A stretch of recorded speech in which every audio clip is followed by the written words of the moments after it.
John, can you hear us? Yes, good afternoon to you all. Hear me? Yes, I can hear you. Good afternoon. Why can't see my okay, I'll be presenting my project work on bank marketing campaign analysis. So this marketing campaign aimed to promote term deposit subscription among clients. So we have a total contact of we have a total contact of 2,353, of which 293 clients subscribe to a term deposit. So from previous marketing campaign, we have 70 clients subscribe to a term deposit, which shows that there is an increase in the number of customers who have subscribed to a term deposit.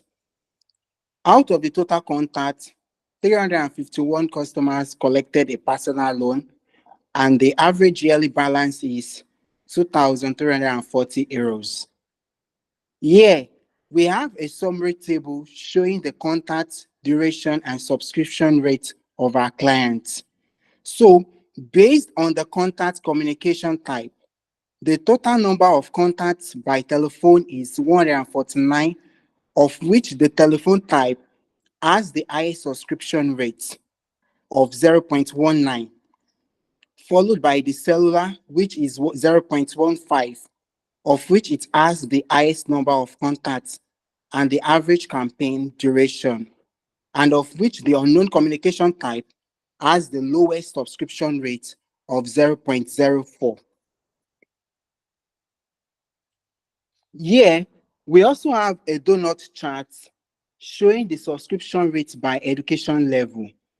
The customers with the tertiary level of education have the highest subscription rates, while those with primary, secondary, and the unknown level of education have a lower subscription rate compared to customers with the tertiary level of education. Also, we have the start area chart showing the subscription rate by month, of which the month of December have the highest subscription rate of 0.39, as you can see, followed by the month of May with 0.38 and the month of October, respectively, which is 0.36, while the month of November have the lowest subscription rate. We also have a line chart depicting the monthly trends of our clients' contacts, of which the month of May, represented with the month number 5, has the highest contact day, while the least month is December.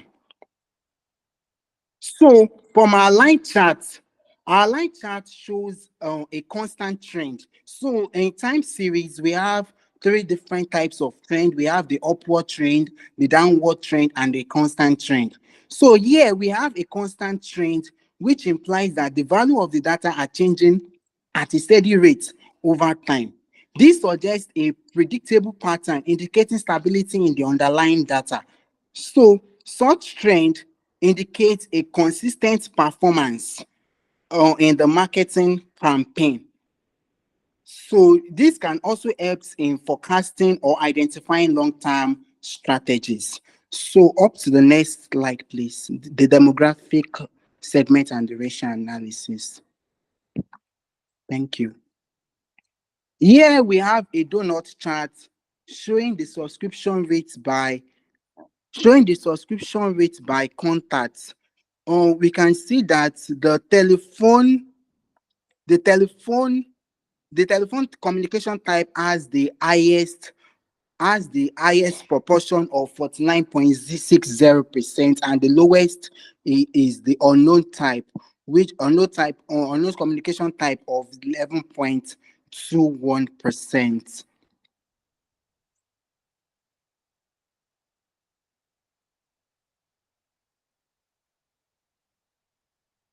Here, we also have a scatter chart showing the contact duration and subscription rates by job categories. As we can see, most of the duration of our customers are between 0 and 2000 plus seconds. Note one of the to note that one of the usefulness of the scatter chart is to detect outliers. Yes, outliers can be a positive thing or a negative thing. So in this case, it's a positive thing. So as we can see, the job category retired, which is donated by the dark star, the dark star, which is standing alone at the top end. So we can see that is the which has the highest duration of contact, which is standing alone, and with the subscription rate of 1.0, and all other job categories lies between 0 and 2000 plus seconds. So also we have the stacked bar chart showing the subscription rates by job categories, and the most subscribed job type to a term deposit is the student, while the least subscribed job is the blue collar job. And finally, from our demographic segment and duration analysis, we have the subscription rates for different age group and education level. The table shows that customers between the age group 70 and above have the highest subscription rate of 0.44, while our clients with the age group below 29 years, 30 to 39 years, and 40 to 49 years have equal subscription rates of 0.12 respectively. So in the next page, please, other analysis. So these are my other insights that I derived from the data set. Also, we have the maximum duration by job categories. We can see that the entrepreneur has the highest duration of contact, followed by the technicians, and finally the self-employed, while the minimum duration by job category is the unknown job categories. Next, we have a donut chart showing the percentage based on marital status. The married clients have the highest percentage of 62.39%, while the lowest is those that are divorced. And finally, from our analysis, duration by day of week, Saturday has the highest duration of contact, followed by Monday, while the lowest duration of contact is on Tuesday. And finally, my recommendations. Sorry, the next page.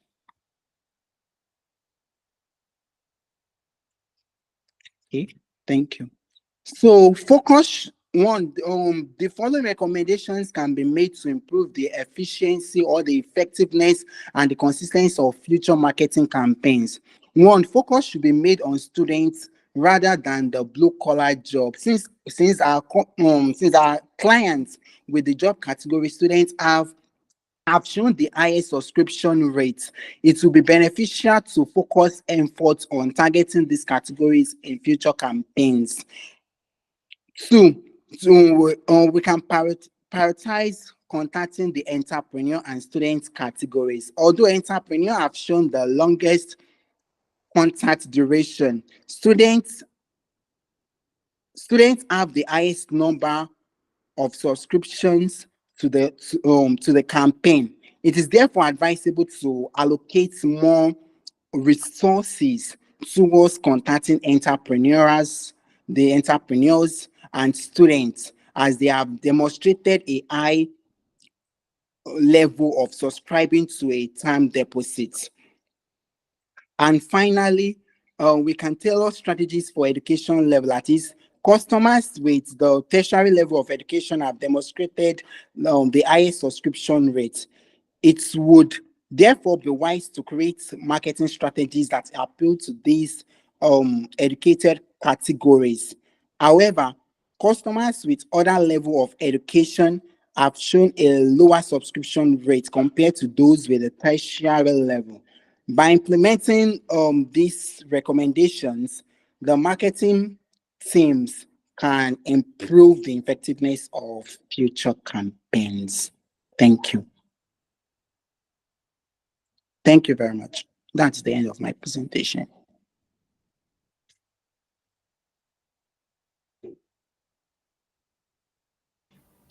Okay, well done, John. Iremide.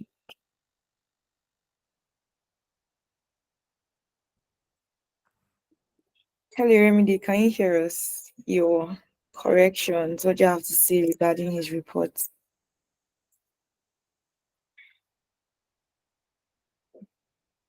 Okay, if Iremide is not available, Victoria. Esther, please, I cannot see your screen like his Power BI presentation. Hey, Okay. sorry. You just let me know the I slide you guess want me my to go this thing through. was muted, so I didn't see it. Right, but then let me hand over to Victoria. Actually, Victoria, you have the floor. Okay, Irene, you don't have anything to say concerning his analysis. Yeah, maybe a couple of things, right? Just a Okay. couple of things.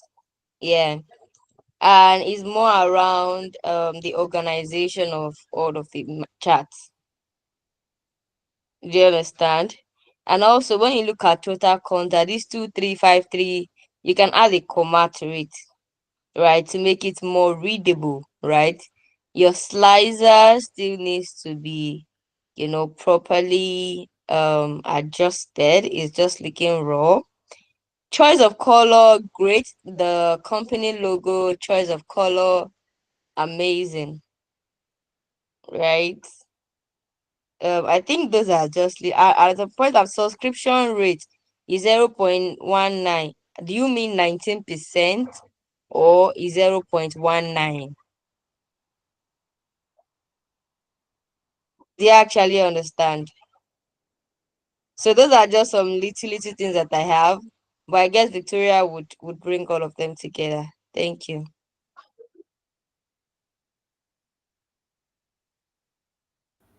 Okay, thank you, Irene. John, I want to say well done. You tried. You really did a great job. But first of all, Irene spoke about the arrangement. The arrangement of your tiles, you didn't really arrange them well. From what I can see, you're using 4 different tiles, like for the table matrix, the donut chart, the area chart, and this line chart to detect trends. There's a way you can do it that these 4 charts will be well aligned, because if it's not like we are talking together in the class, maybe let me just an outsider can just come and say, let me just see the analysis, and it will be very difficult for the person to be able to read what you are doing. Overall, you did a good job. Oh. So please, when you want to like work on your visualization, you try. If you're working with 4 charts, you should align them very well. They should be in the same, they should have the same alignment so that everything will look neat and readable. Then if you are naming your tasks, you can also try and centralize it, like this monthly trends of client contact and the subscription rates by month is something that is like almost coming together. So you can always try to align it. Then your figures too, even with your card visuals, you can also try and work on it. Then I think your slicers also, you can work on it also. That's for the overview page.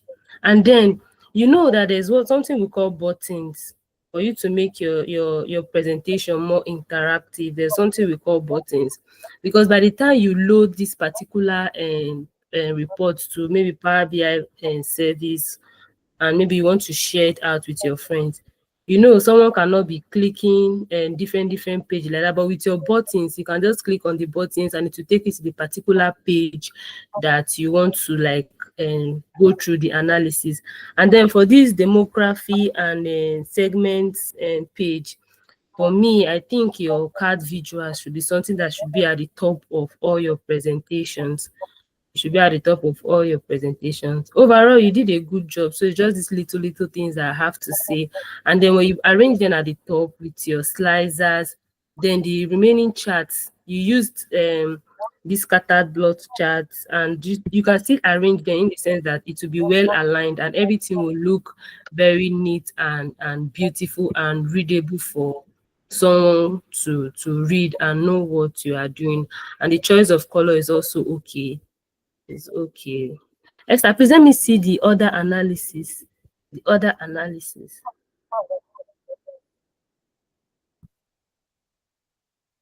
Okay, still did the same thing there. So the main thing you just have to do, just try to learn how to like align your chart for it to be like very, very neat. You remember the visualization we did with Iremide, that HRO analysis. As you can see, everything was well aligned and it was readable. So you can always just like check for other works that people have done. And not say you should copy them, or maybe just see how they arrange their their charts and stuff like that. Overall, you did a great job. Well done. Thank you. Esther, do you have anything to say? No, I don't have much to say. You and Iremide, you said it all. But John, just take note. Whenever you have values, we don't want to see these dots here. It's either you change it to thousands, or if you want the values to show in full, you can either reduce the size or increase the size of your card. But it's just advisable, maybe instead of, you can even remove this point zero, just 1334, then you just add the comma to it. So well done, you did a good job, and I believe you've taken note of all the corrections so that you would implement them. Well done. Yes, thank you very much.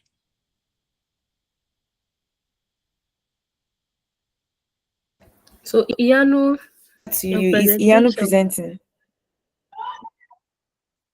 I don't know. Iyanu, please, are you presenting? No, please. No, please. It is noisy. I just came here to get power. Please. And I'm not sure with the project. I'll be having electricity supply issue. Just came here to get my laptop shut and join the class. Okay.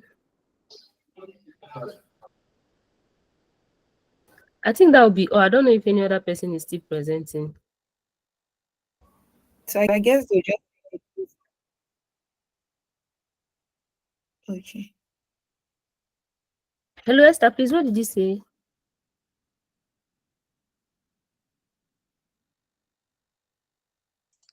I was Hello, saying, so hello. they will now take the quiz now. I mean, Okay, okay. Iyanu doesn't have any we can hear you, presentation. Remedy. He said where he is now is very noisy and that he has not even done the assignment. He has not completed the assignment, that he has been having electrical issues. All right. Mr. Ibuku, good afternoon. How are you? You joined in a bit late. Good afternoon, ma'am. I'm so sorry. Yeah, how are I had to double down and I had to double down to get back home. I Oh, got back okay. home. You actually missed John presentation. But I guess that I will share you the recording also, so that would help you, look at what you did and some of the feedback that we've already discussed prior All to right, thank now. you very much, ma'am. So yeah, Esther, let's have the quiz and let's have the class for today. Victoria, are we doing an end-to-end report today? No, we'll just have to complete what we started about modeling last week. All right, okay, that's fine. Mm.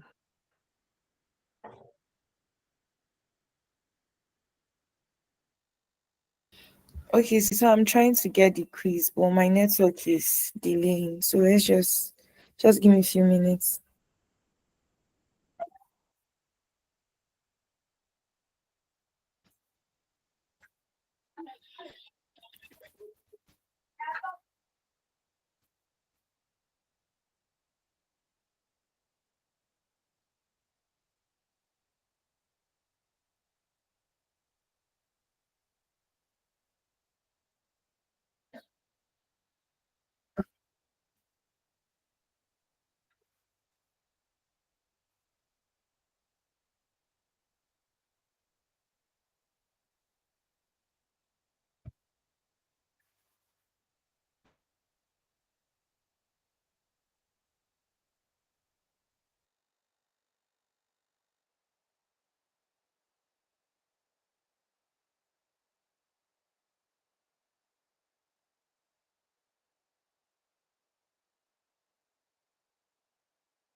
Please, I'm coming. No, my network.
Hello, Esther.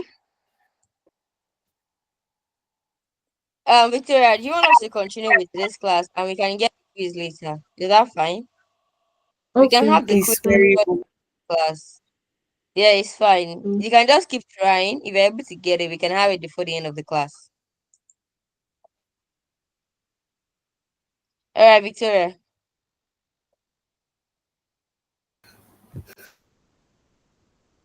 all right. No problem.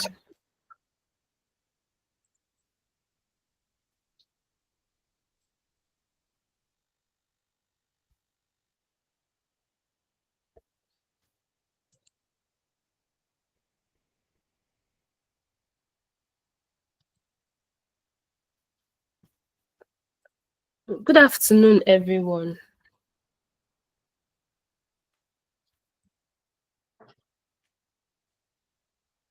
Mm. Good afternoon, everyone, and happy Sunday to you all. Hope we all went to church.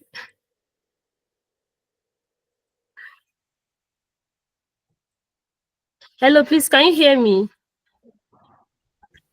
Yes, I can. Yes, you're audible. Yes, we Okay. can hear you. Okay. So, how was our week? Hope everything went well, and we are all prepared for the new week.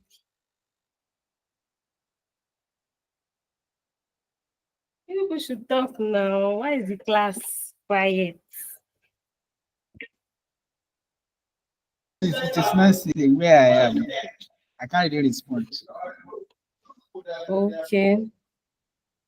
So, let's just start the class. Last week we talked about data modeling. We learned some concepts about data modeling.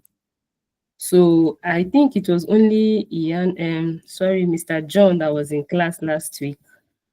Ianu, you're not in class last week, and Mr. John and Chisholm. So we discussed about data modeling. So I don't know if you still remember what is data modeling, or who can tell us what is data modeling. And Ianu, I don't know if you were able to watch the recording at the course of the week. Yes, I did. Okay. So even from our 30 minutes daily learning, we've come across data modeling. So who can just help us out? What is data modeling, so that we can just continue and maybe do some practical aspect about data modeling today? Data modeling, we talked about it last week. Let's just refresh our memory about it.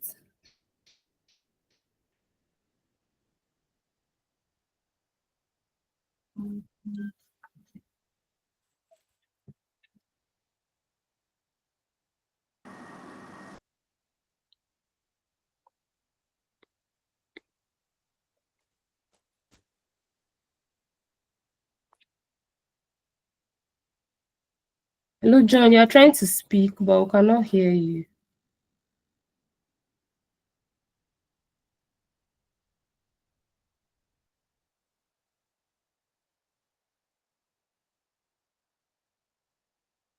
Hello, please. Can we hear me? Can you all hear me? Why is the class quiet? Nobody's saying anything. Hello? Hello, sir. Good afternoon, sir. Yeah, good afternoon. Yeah, basically, data modeling is creating a visual representation for the data we want to analyze. Okay. Thank you very much, sir, for that definition. Mr. John, you're in class last week, and I'm sure you've watched the recording too. So what is data modeling? Data modeling can be defined Don't as look the at your book. organizing is defined as can be defined as organizing of data into tables and grouping them and relationship with so as to reduce redundancy. Yes. Okay. Mr. John, thank you for your definition.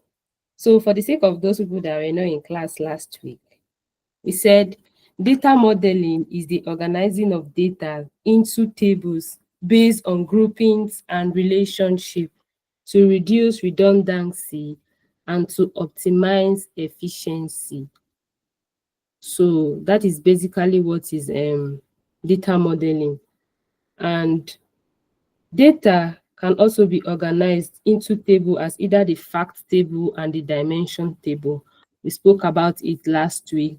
So why do we do data modeling? Why is it very important for us to do data modeling? If I give you a sales data set and I ask you to visualize it and just tell me the total sales, the total profits that that particular company made at the course of the year. Maybe let me just assume that the company made the total sales of 2.6 million naira at the course of the year as their total sales. And I now give you a data, I say model this data for me and don't model this data, but visualize it for me. You will find out that even after modeling that particular data, you still get the same amount of sales from the data that you have modeled and for the one that you have not modeled.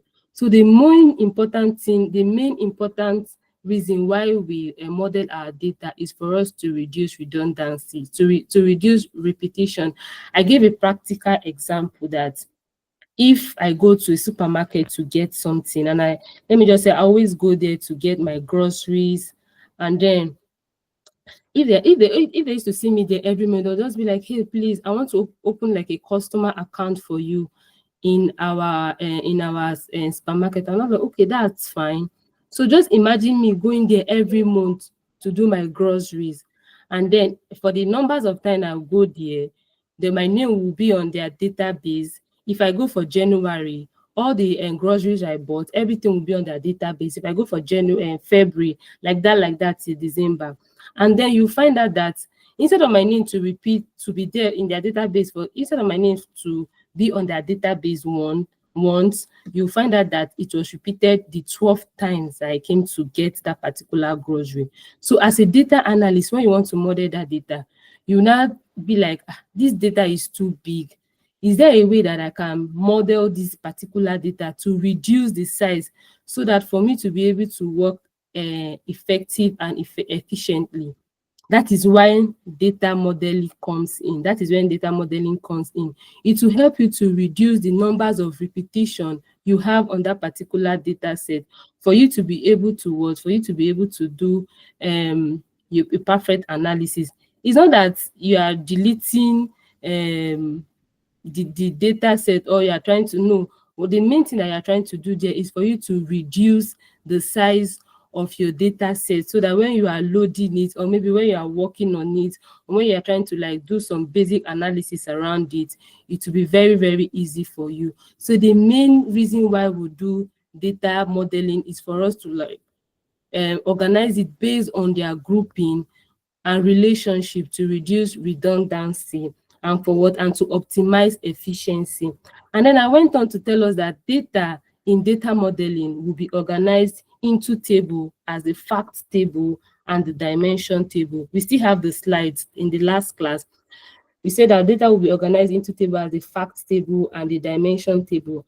And I also told us that the fact table, that is where the main business event takes place. That is where the main business event takes place. Let me show you an example from this particular data set. This is a Superstore data set, and we have our customer ID, our order ID, our ship date, ship mode, customer ID, customer name. We have the segment, the sales rep, the sales team manager, the location ID, the city, the state, the postal code, the region, the product ID, the category, subcategory, and so on like that. And then it's not telling us that if we are trying to model this particular data set, that we are going to organize it into tables as fact tables. And then what is the fact table? You'll be hearing something like fact table. You can also call it your data table. Some persons might call it data table, and you now be wondering, why is it data table? You can also call it your data table. So that is where the main business event takes place. That is the sales. They are the main guys that brings revenue to that particular company. They are the main people that makes the company happen. So if they are not making revenue, or if they are not making sales, what is the essence of them still running such companies? So the fact table is where the main business events take place. Like I said, they are the main guys that bring revenues and sales, that makes the business happen. Example of what is supposed to be on our fact table: we have the sales, the quantity, and the profit. Then I also told us that the dimensions table, this is where we describe entities of the business event. For example, you made so and so sales. You have different locations. Like, let me just use example for like ShopRite. ShopRite has different locations. And then I went to buy something from the one at Ikeja. And then I want to do an analysis about just a simple analysis for all the sales that we've made from Ikeja. If I'm doing that particular analysis, I need to explain to my boss, or I need to explain to him that this is what I sold in this particular location. So what's the dimension table, the column headers, or what you're supposed to have on your dimension tables? They are the main entities. That is, they are trying to describe how you sold a particular goods, or the quantity you sold for that particular goods, and the location. That is, you are trying to tell them that I sold this particular product in Ikeja. I made so and so sales in Ikeja. The sales you made will be on your fact table, and then you trying to describe it, giving them the location, it will be on your dimension table. So your dimension table is where the description of the entities of the business event, e.g., you have your location, the item purchased, like that. So in data modeling, data will be organized into tables as fact table and dimension table. And then when we are doing visualization, we talked about something. I told us that we have two types of data, and we should always have it at the back of our mind. So who can remind us of the two types of data that I talked about, Abi, that we spoke about in the class last 2 weeks? We spoke about it last 2 weeks. I told us that we have two types of data. Categorical and quantitative. Yes, we have the categorical and the quantitative data. We have the categorical and the quantitative data. So that's just a recap of what we did last week. So let's do the practical aspect of data modeling. So this is our column headers. The first step that you need to do when you want to model your data, you copy out your column headers. We did it last week, but for the sake of those that were not around, and then I want to paste it, I want to transpose it. So Mr. John, you were in class last week. This is the first step when you want to do your data modeling. If you have a data set, the first thing that you need to do, you copy out all the column headers. After copying it out, you will identify the type of data that it is. So last week, we also identified the type of data that this particular column headers are. But this week, I'm not going to identify it again. It's it's John. He was in class last week. He will be the one to help us to identify it. So, order ID, is it a categorical data or a quantitative data? Categorical data. Order date, categorical data. Ship date, Categorical data, ship mode, categorical data, customer ID, categorical data, customer name, categorical, up to up to product where? name. Product name, Okay. So what about sales, quantity, discount, and quantitative data, profit? up to profit. So why is Quantitative, it quantitative data? because it is numeric. It's not It only is because numerical. it is. Yes, it is numerical. We still have even postal code is numerical. So why is sales a quantitative data? It is numeric, and because it cannot be categorized at all. No, who can help us out? Why is sales a quantitative data?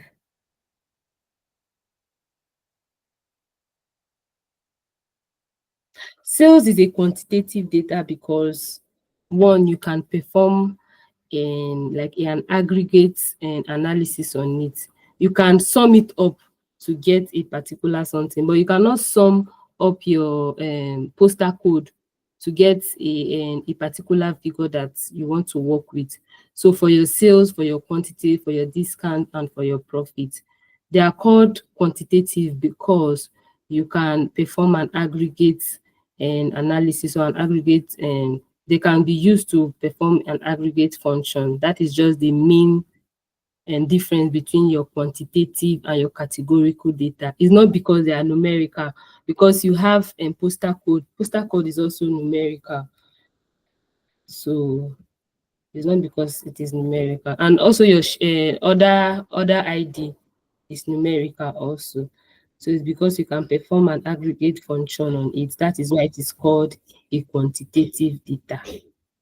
So you said sales, quantity, and discounts, they are all quantitative data. And that's very, very correct. So we also, if you still remember the definition of data modeling, we said it is the organization of data into tables based on groupings and relationship. So now we want to organize this particular data into different tables based on their relationship. So I want us to start with customer ID and customer name. So John, the floor is open for you. Because we did it last week. I just want you to give us a recap of what we did last week. Customer ID, customer name, segment, sales rep, sales teams, sales team, and sales team is twice. Yeah. So the customer ID to sales team in a particular category, like in a group. Let's go back to the data. So we have a customer ID, the customer name, the segment. We have the sales rep, we have the sales team, we have the sales team manager. So if you want to group this particular data set, how are you going to group them? That would be customer Based ID. on their relationship. Yes, Oh yeah. that is customer ID, customer name, the segment, the sales rep, sales team, and sales team manager. That's They'll be one. on this. They'll be on I the same. I disagree. Okay, sir. Please. There will be two segments basically. We have customer ID, which will be the primary key, customer name and segments will be one grouping. That's very The correct. Thank you. the sales Customer ID, customer name, and the segment will be on the same table. We did it last week now. So your customer ID, let's copy it out. Your customer ID, your customer name, your segments will be on the same table. Okay, Mr. Ibuku, you can please continue and still help us out.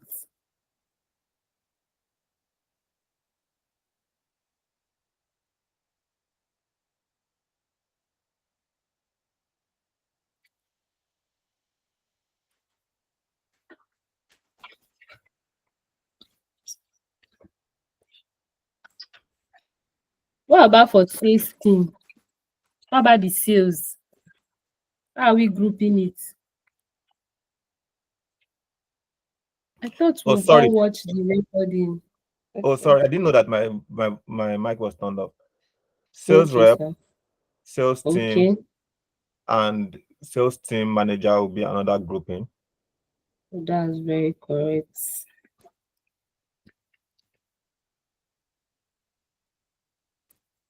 Let's use another.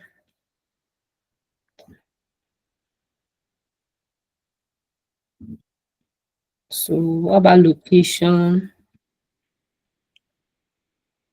Location ID, city, state, postcode, and region. Mm.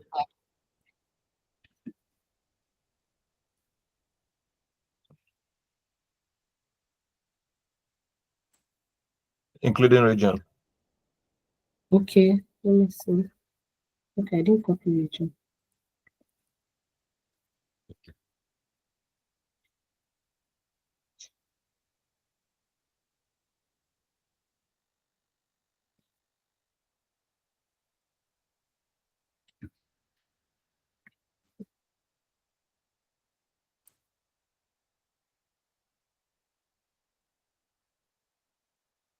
Okay.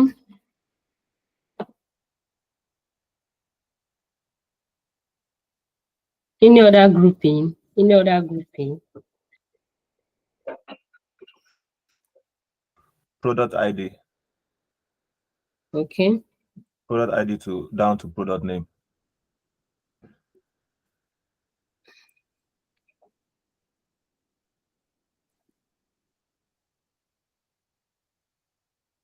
Okay.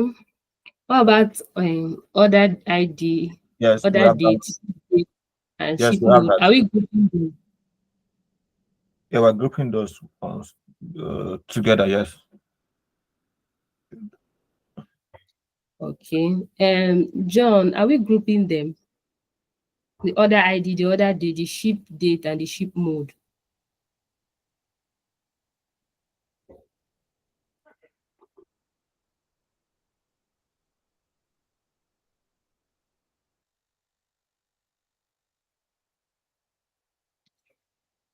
Chisom, welcome. Good afternoon. Hi, good afternoon, everyone. Thank you.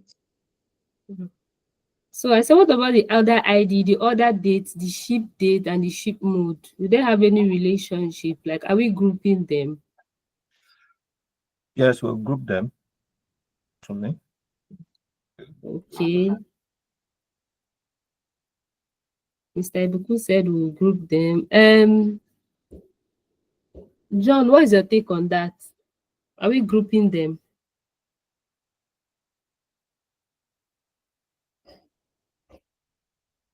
Chisom, please, what's your take on it? Are we grouping them?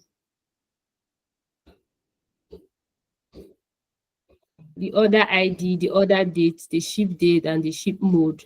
Are we grouping them? Are they related? No. Okay. So why are we not grouping them?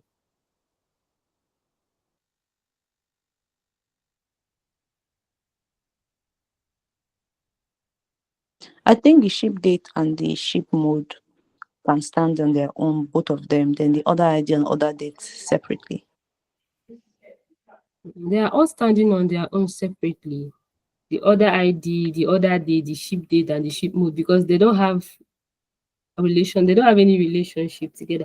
Like if you look at this sales team, if you look at this sales team, you know that the sales rep, the sales team, and the sales team manager, they are related, kind of like they're in the same team. And then when you look at the customer ID, the customer name, and the segment, if you want to like check for the customer ID to identify the particular customer that bought a particular goods, by the time you click on the customer ID, it will be able to tell you that this so and so customer bought this particular goods, ordered for this particular goods on the 8th of November 2016, and it was shipped to the person on the 11th of November 2016. So the order ID, the order date, the ship date, and the ship mode, they will always stand on their own, because the day Mr. A ordered his or her own goods is not the same day that Mr. B ordered his or her own goods or got his or her own goods. So the order ID, the order date, and the ship date, the ship mode, they'll always stand on their own. But when we load our data into Power BI proper, we are going to create a calendar table, because as it is now, this date is not kind of functional. We cannot use it to do any analysis. So we are going to create a calendar table. And last week I also told us that for each team, for each dimension, because let's just name this one the team customer, that is dimension customer. Let's name this one like the team sales.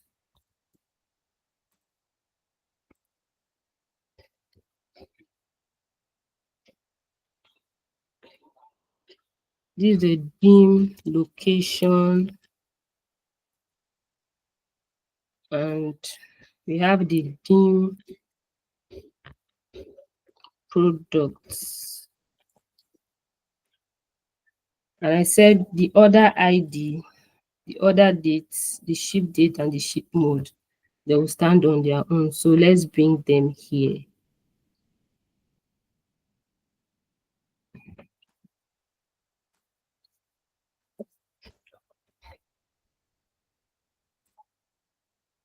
So now I also told us that for each of the dimension table, we have a key that will represent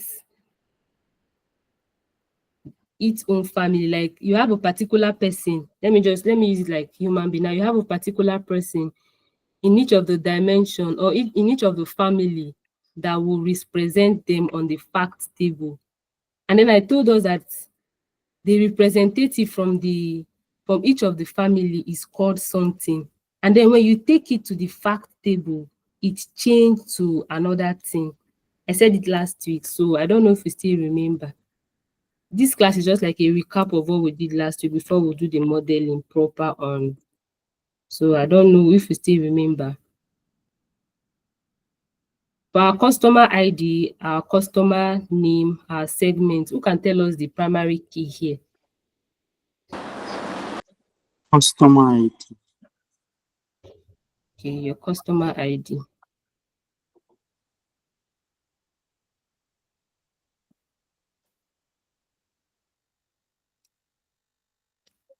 What about for your sales rep, your sales team manager?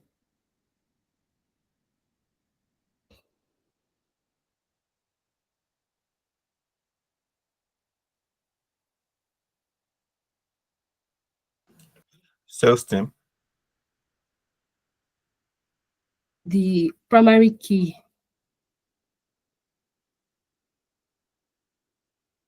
System.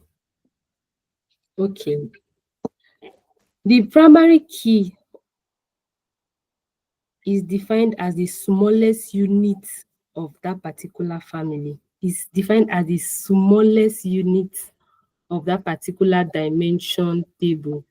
So from this dimension customer, the smallest unit of that particular table is what we call the primary key. That is what you will use to identify that particular table on the fact table. So from the dimension customer, I said the customer ID is a primary key. So for the sales rep, the sales team, and the sales team manager, what is going to be our primary key? To me, it's system. Okay. What about for our location? Location ID. Yeah, location ID is our primary key. What about for product? Product ID. Product ID. So if we take the primary key from each of the dimension table to the fact table, what will it be called? Foreign Foreign key. key. Yeah, it's to be called the foreign key. So the customer ID.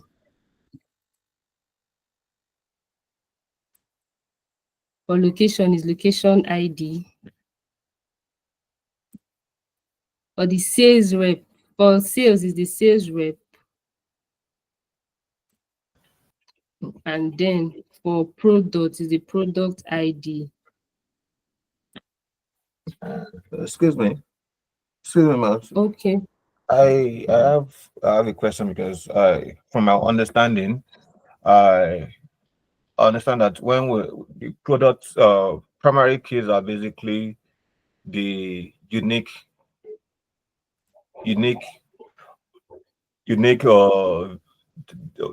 factors or variable in those grouping, and Yes. sales reps we can have sales reps that bear almost same names, and they are working they are in different team, but sales team are unique.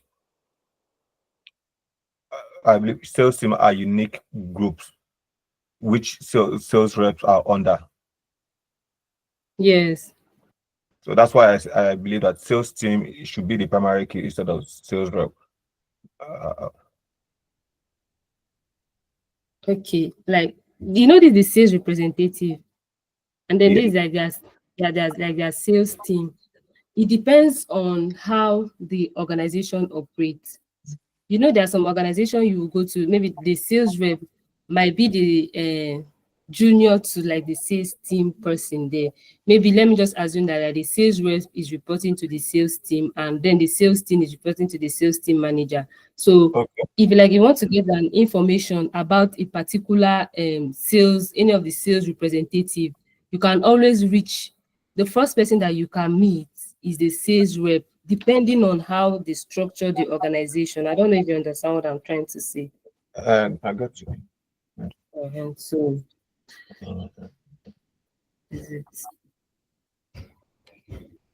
Which one can be deadly? So we'll now bring in our sales, our quantity, our discount, our profit to the fact table. So this is our dimension table. Dimension for customer, dimension for location, dimension for sales, and then the dimension for product. They are all called the dimension table, and this is called the fact table. So overall now, in this particular data set, we have 5 tables. We've succeeded in breaking them down. We've succeeded in grouping them into different tables based on their relationship to reduce redundancy. So if you want to do modeling, like if you want to model a data, it's not something you can just start like that and be like, if you don't want to go through this process on maybe Excel, you can always write it down so that by the time you load your data set into the Power BI and desktop, it will be very, very easy for you. But for you to just go to Power BI straight up and like you want to start modeling, at times you get confused and everything will just be looking confusing to you. So it's always good to calm down and break the tables down into the different dimensions, understand the type of data that they are. When you are done with it, then you can go back, you can load your data into Power BI desktop and start your modeling proper. So let me just say, this is like the third step. These are the third step. The first, we identify the type of data that we have. After identifying it, we organize them based on their relationship into different tables, and then want to load them into Power BI desktop. So we already know the interface of Power BI. So we want to get our data, and the data is from Excel book. We connect to your Excel book. And this is my Superstore data. I'll open it.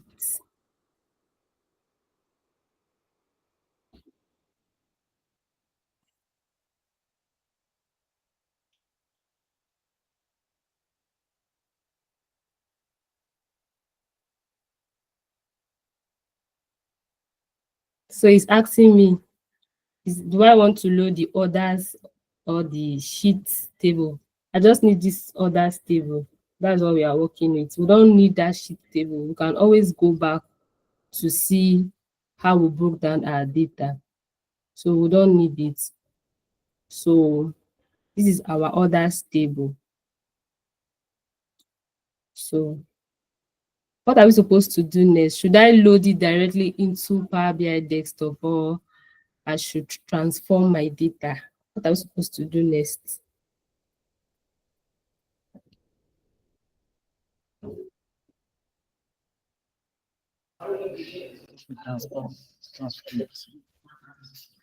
Transform our data into Power Query Editor.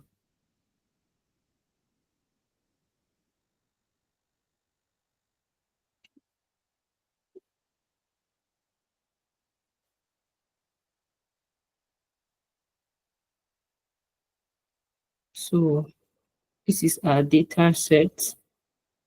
Loaded it into Power Query Editor.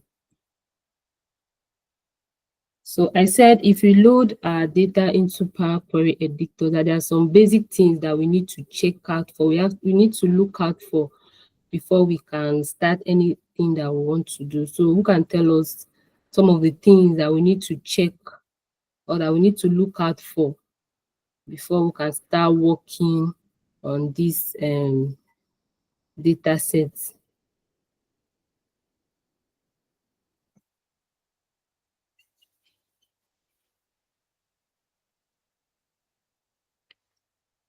Please, let's talk. The class is boring. When you load your data into Power Query Editor, there are some things you need to look out for. So what are those things? What are those things?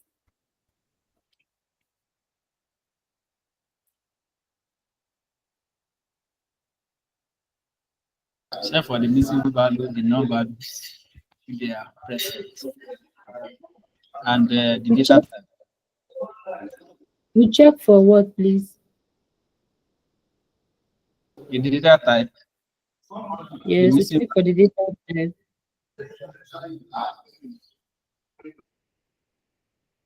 That's number one. Okay, when we load our data into Power Query Editor, one of the things that we need to look out for is, one, we need to look out for our data type. You check for your column headers. You also check for nulls, for errors. If there are errors in your data, you have to look out for it. And then you look out for your column headers if they are correct. You also look out for your column headers if they are correct. Once you are done checking all of that, then you can continue with the next step of what you want to do. So as you can see from here, our data is looking all neat. It's looking neat. We don't have any noise. It's looking neat. So we are going to start our modeling now. So we just finished breaking down, and we just finished organizing our data into different tables. Who can tell us how many tables we have now? We have different tables.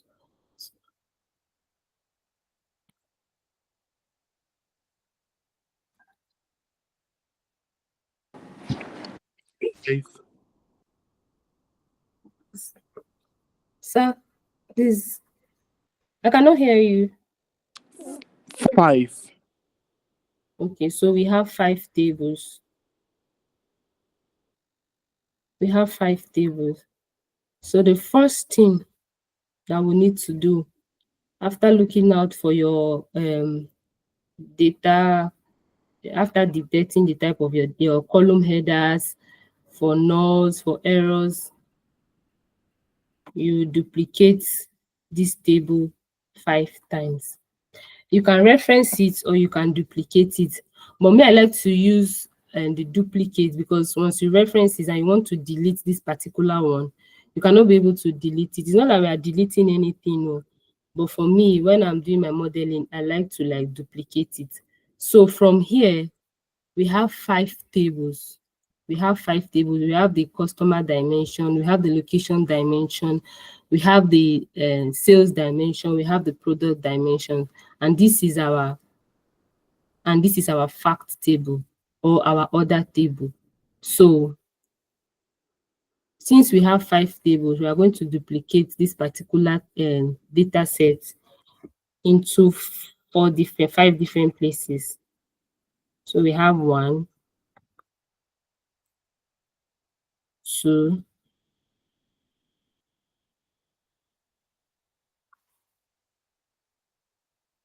You right click and you duplicate it. We have 4, and this is the 5th table. So we are going to rename each of the table. We'll leave this one as our orders table. Then let's name this one. You come here, you right click, and you click on rename. Let's rename it dimension customer.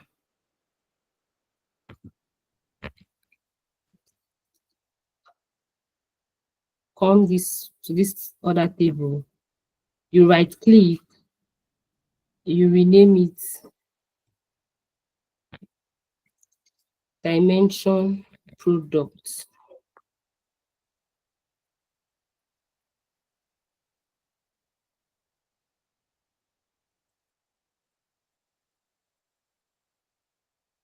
You rename this one too to dimension sales.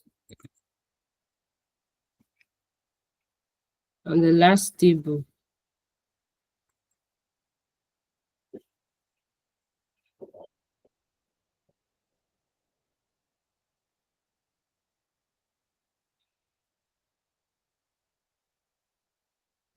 as dimension location. Please, do you understand this first step?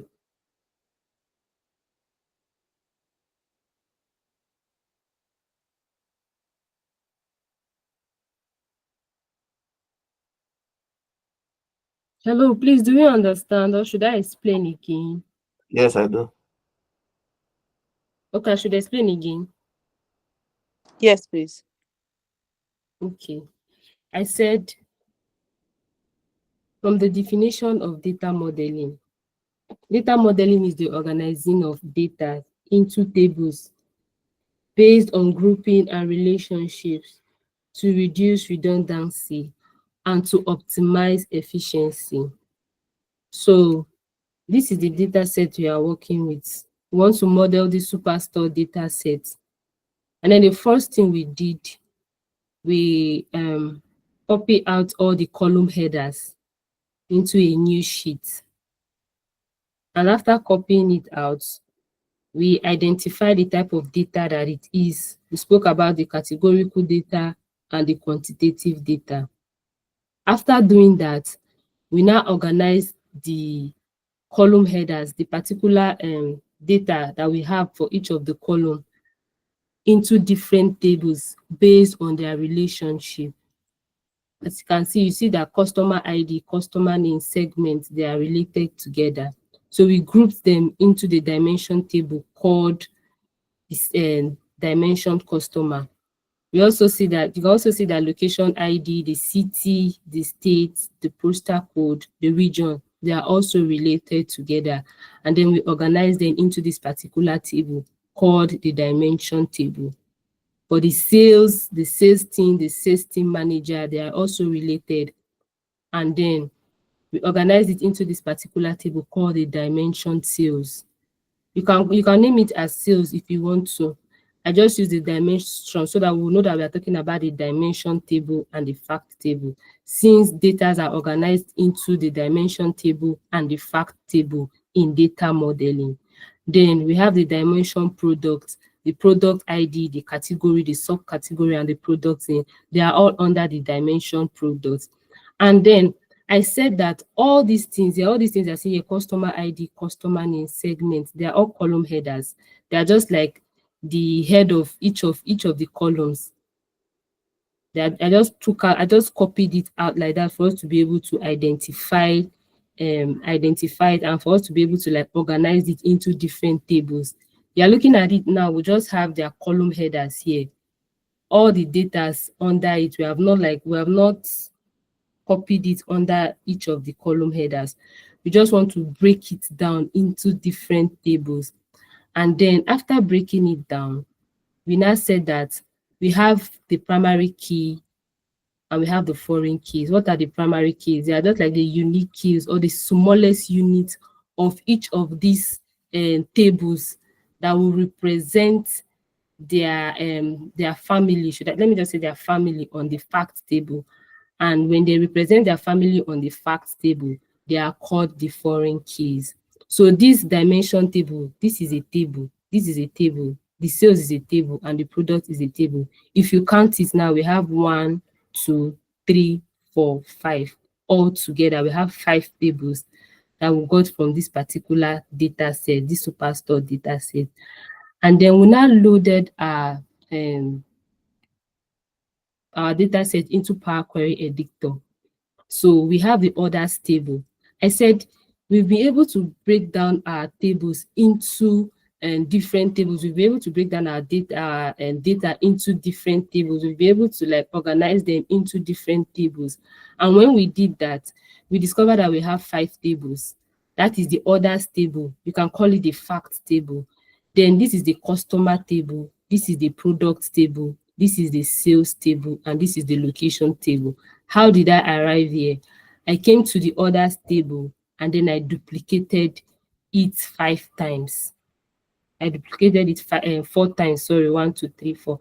I duplicated it 4 times for us to be able to achieve this particular breakdown that we did here. I don't know if you understand. Yeah. Okay. So we'll start with our customer dimension table. There are 2 ways we can go about it.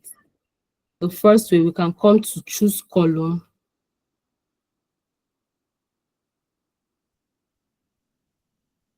Choose column, you can uncheck all the columns and then you select customer ID, customer name, and segment, and you filter out the rest out of it. So for each of the tables, we are going to have all these column headers on each of the tables. For customer ID, you are only going to have for customer dimension, you are only going to have customer ID, customer name, and segment. For the location, you're only going to have the location ID, the city, the state, the postal code, and the region. For the sales dimension, you only have the sales rep, the sales team, and the sales team manager. Any other thing there, you are going to filter it out. So this is for customer. We only have customer ID, customer name, and segment. We removed the other columns, or we filtered out the other columns. Let me go back to it again. This is the customer table. Every other thing here on this particular table, you are going to remove it, apart from the customer ID, the customer name, and the segment. Every other column that you have, every other data that you have here, you are going to filter it out. So I see there's two ways you can go about it. You can come to your home tab. You see your choose column. You click on the drop down and you choose column. You select all the columns and then you now check customer ID, customer name, segment, and then you OK it. That is it for customer dimension. Then for product dimension, you can come to products, you can click on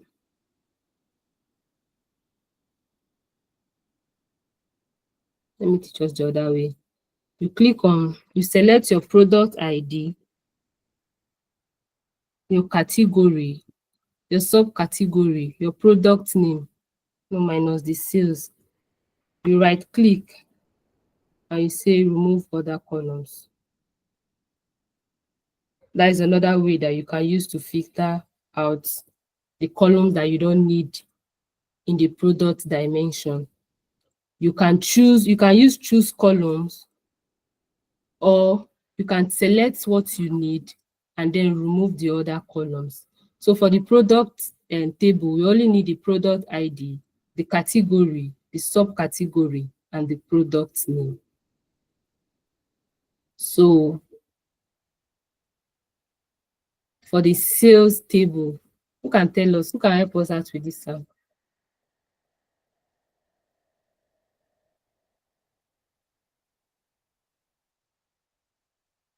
The sales table.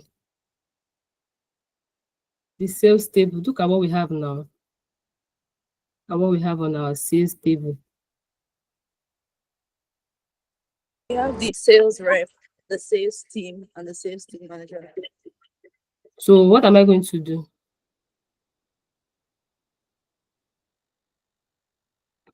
You can hover or around that information and then remove other columns. Okay.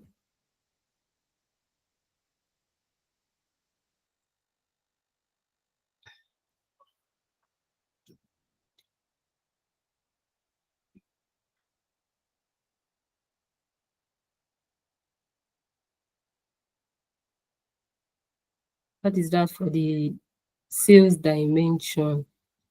Then the location dimension, the location table. I'm still going to repeat the same thing. You come to choose column. I think this one is easier for me, sorry. Go on check and then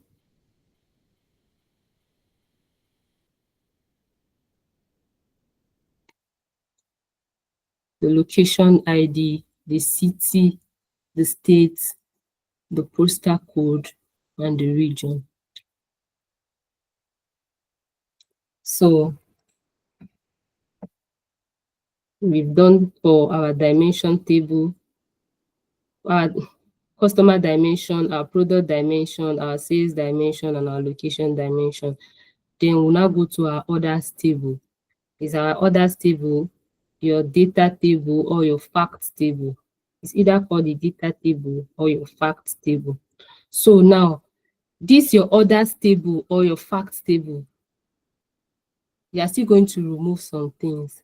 So we are going to work with all what we have. We are going to work with the order ID, the order date, the ship date, the ship mode, the primary keys, the foreign keys from the different dimension tables, the sales, the quantity, the discount, and the profit.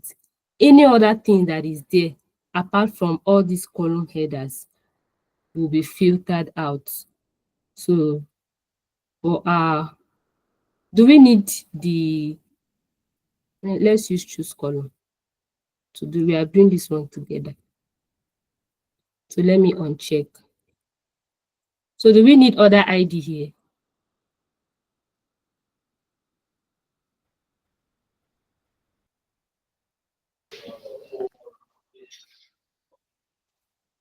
Yes. Order date, Yes. ship date, Yes. ship mode, Yes. customer ID, Yes. customer name, No. segment, No. sales rep, Yes. sales team, No. sales team manager, No. location ID, Yes. city, No. your state, No. postal code, No. region, No. product ID, Yes. category, No. subcategory, No. product name, No. sales, Yes. quantity, Yes. discount, Yes. profit, Yes. also. Yes. So this is our orders table or our facts table. So we really have our order ID, order date, the ship date, the ship mode, the customer ID, the sales rep, the location ID, the product ID, the sales, our sales, quantity, and discount, profit.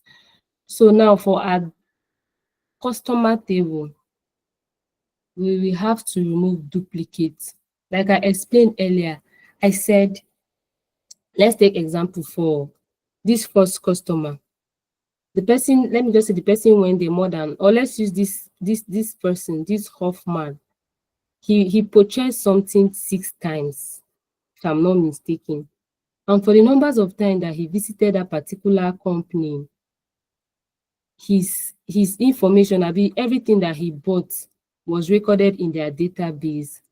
And then you want to analyze this particular data. The whole thing will be too big for you, like the data set will be too large. So that is why data modeling is very, very important, because it's going to help you to reduce all the repetition that has been done. Because he bought this particular goods 6 times, he visited their grocery store, or he visited it 6 times, and they wrote his name 6 times. So even if we remove duplicates from this particular table, the total amount that he used in buying whatever he bought from that particular company will still be here. Just that his name will just appear once instead of appearing like 6 times or 10 times. It's just like I gave an example. I said, let me just, I used to do my groceries in one particular shop, and anytime I go there, my records, they will take my records, and I used to go there every month to do my groceries, and then they want to analyze their data. The whole stuff will look so large for them. So the best way that they can do it for them to like model the data, how are you modeling it? You model it in the sense that the numbers of time, if I used to visit there 6 times, like every month, let me just say for like a year, that would be 12 times. So I went to get something for January, you will see my name here. You will see my name 12 times here. When you want to work on such data set, it will be too large for you. And so when you model the particular data set, instead of my name to show 12 times, it is going to show just 1 time. but the numbers of things that I've gotten from that shop or the amount that I used to buy my groceries for that whole year will still be there. Just that my name and my customer ID that they repeated that 12 times will not be there again. So it will not help to like reduce your data set. It will help you to reduce redundancy and for you to be able to work with your data set very fast. By the time you finish modeling this data, you'll find out that when you are loading it into Power BI desktop, it will be very fast because one, you've removed all the redundant data, and for all those data that they've been repeating, you've succeeded in removing it. And so by the time you are loading it, everything will load fast and you find out that all your calculations and everything will go on very well. So what we are going to do next, now you are going to click on your customer ID. You select your customer ID.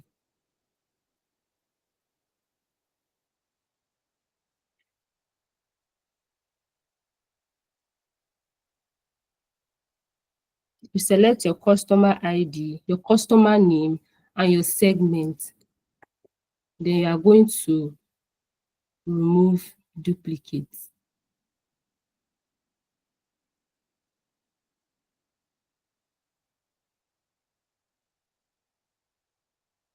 You've removed duplicates. So this particular customer, whether it's Hoftman, by the time that there was still duplicate in this particular data set, you notice that his name appeared in this particular table for like 6 times.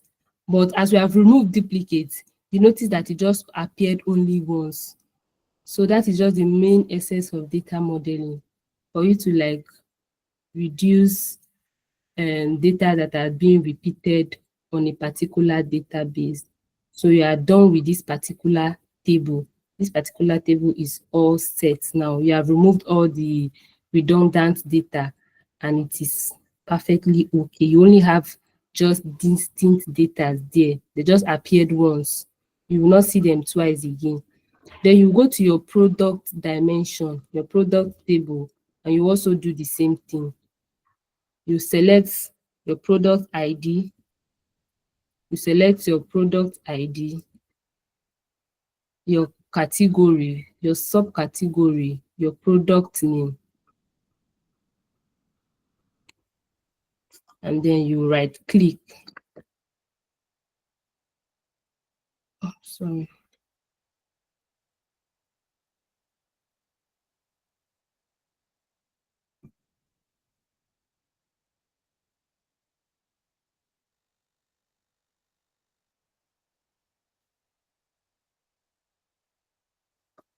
Right click and you remove duplicates.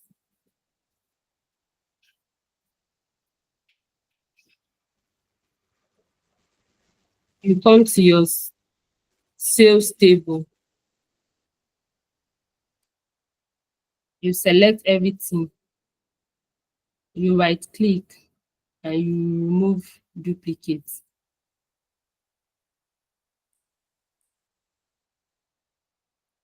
Then you come to your dimension, your location dimension, the location table. You select everything there and then you also remove duplicates. So please, do you understand or am I too fast? Or the whole thing is looking confusing? Hello. Hello? Yes, Yeah, I'm with you. I want to ask a question. Okay, please. Please, can you go to the product name? The product. Okay. Yes, please. It's just I just want to ask. You know, in the product name column, we have some items that have and weights, which makes it look like there are 2 items that were purchased. For which of, is it for the product name? Yeah, the product name. Look at this one has comma round back. Okay, this one. Yeah, is it like they are 1 item or 2 items? I'm just going to categorize them as 1 item. I'm saying Okay, something.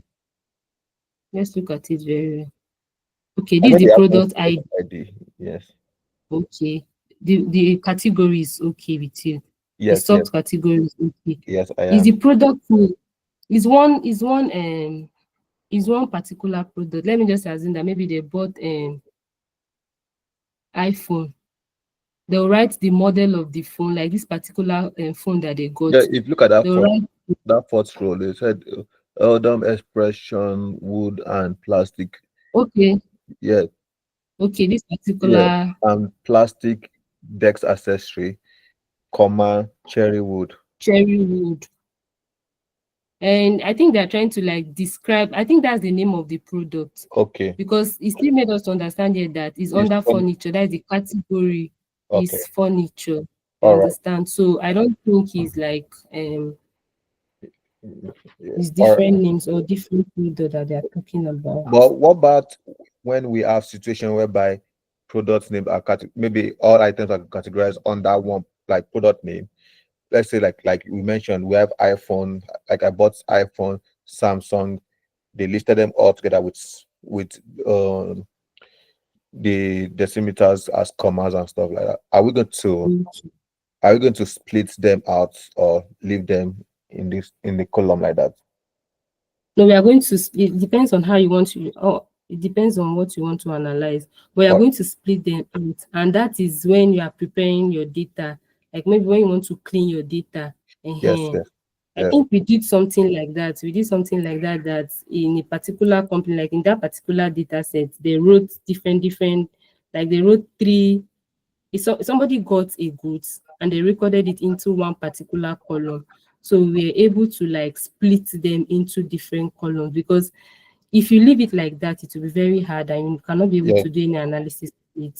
So Yes, it's very, very important to understand the kind of data you are working with and you prepare it very well. All right. So, Thank you very much. all right. So please, do you understand the data modeling stuff that we just did here? Or should I explain it again? No, I do. I understand perfectly. Thank you. So please, if you don't understand, just let me know before we close and apply into Power BI Desktop.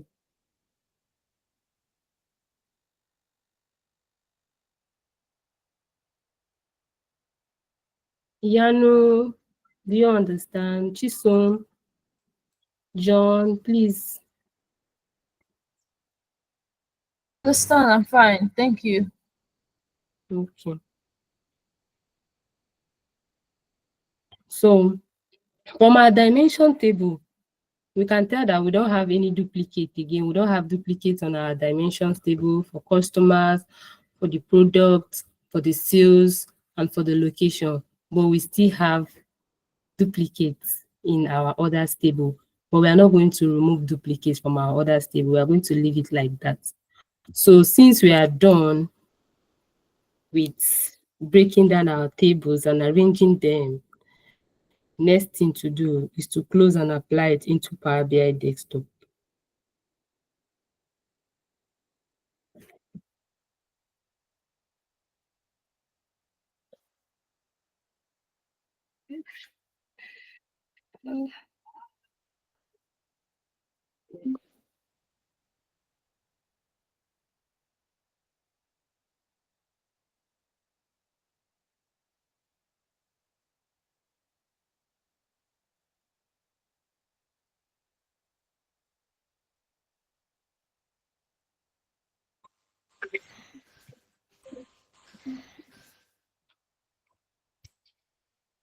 So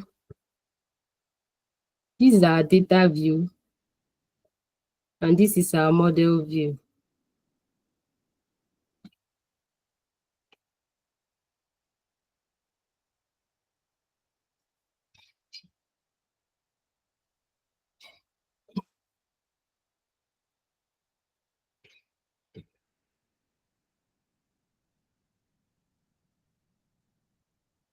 Do people know why this thing connected by itself?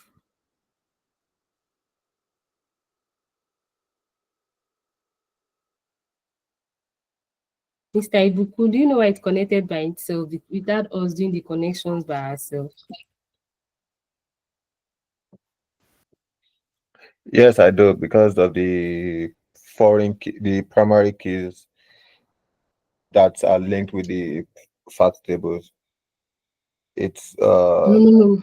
it automatically detect the relationship between the dimension table and the fact tables. When doing your modeling, what actually happens is from my settings, from the settings, I didn't disable it. So Yes, that yes, was why the thing connected automatically by itself.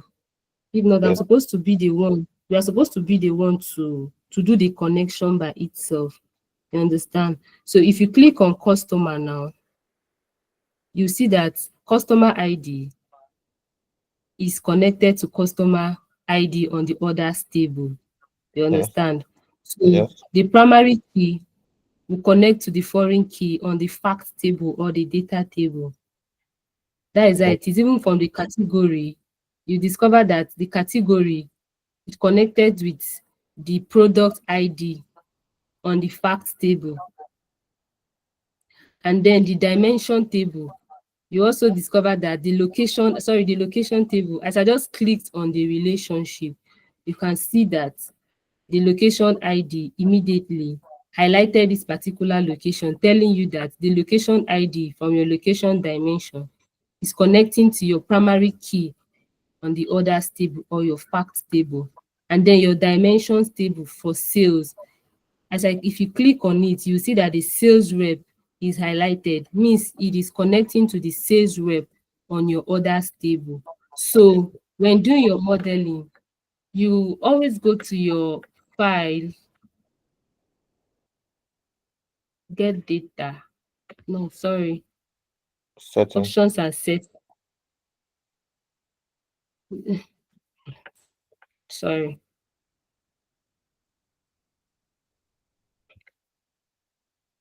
options and settings. Option,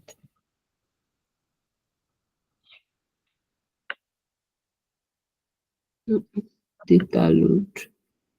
So I'll uncheck my time intelligence function. Uh, okay.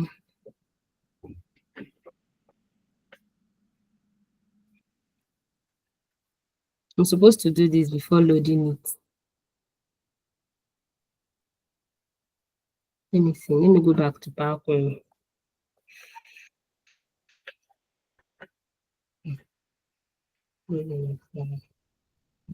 Has already connected it. Has connected it already.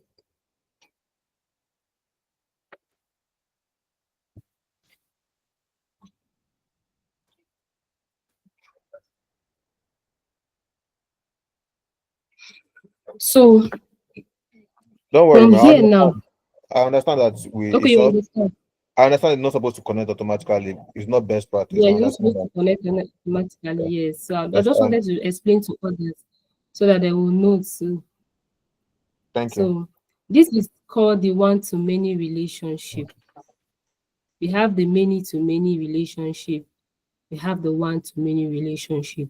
So for this particular relationship, it's called the one-to-many relationship. And what is one-to-many relationship? It's telling us that the location ID here, that this particular table is one, is connecting to the other table that has duplicates in it, like it's connecting to a particular table that still has duplicates and many other entities in that particular data set. You understand? And that is one of the sorry, let me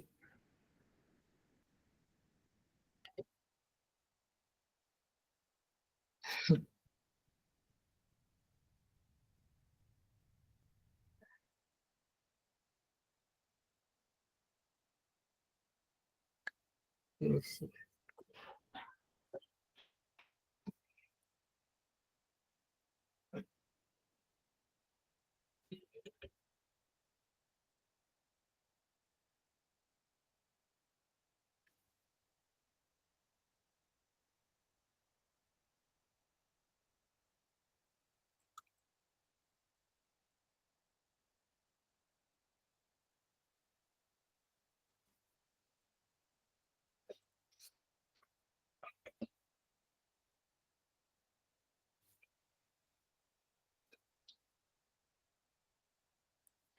So location.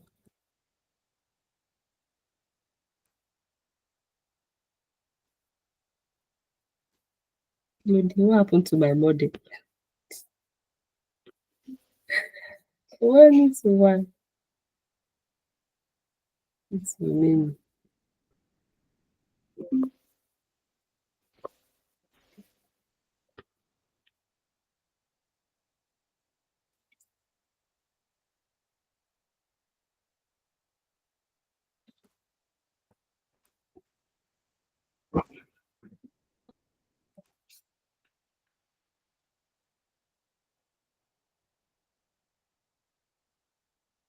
Okay.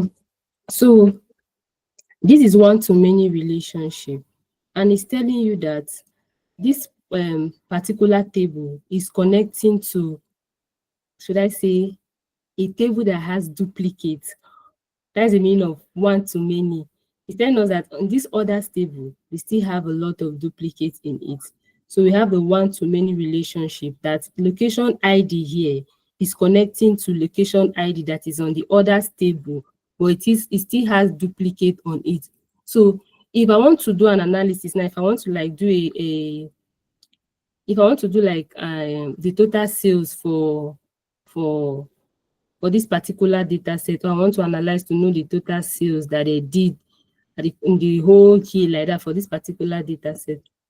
The first thing that this particular team will do, why all these tables are related to each other, is that when you have the sales from maybe I want to say like the top 10 states for a particular country, that is why you have your location ID here.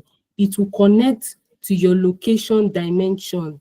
That is, it will connect to the location table to be able to detect anything that you are looking for. If you're looking for the total sales for a particular city, you don't have city here, but because you have the location ID that is a foreign key and a primary key in this location table, it is going to connect to it, and you'll be able to do like your analysis that you want to do. So that is why all these relationships are very, very important, and it's very, very necessary, because from there you can be able to do one particular analysis, and it's going to like connect to the other tables to be able to like get whatever it wants to do. Power BI is very smart. I don't know how I'm going to explain it. So it is very, very smart.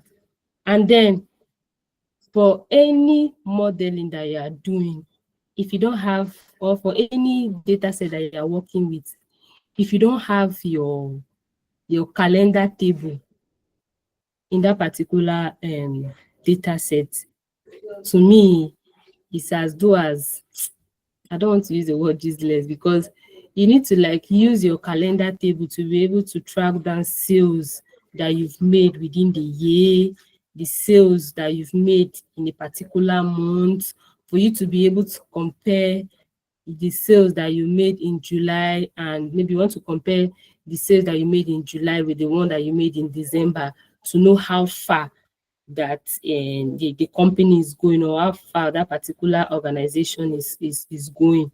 So it's always good to have your calendar table in any data that with any data that you're working with. Even if you have a data that has a data like you have a date, we have a date on this our data, but we cannot use it. We cannot use it to do any analysis. So you are going to like create a calendar table or a date table for you to be able to use it to calculate trends for that particular organization, or to calculate trends for the data set that you are working with, just for you to know what is really happening in that organization, or for you to know how their sales has been going, or if they have not been making sales, you'll be able to know. So it is very, very important we have our calendar table. So we are going to create a calendar table for this particular data set. We're going to calculate a calendar table for this data set. Sorry.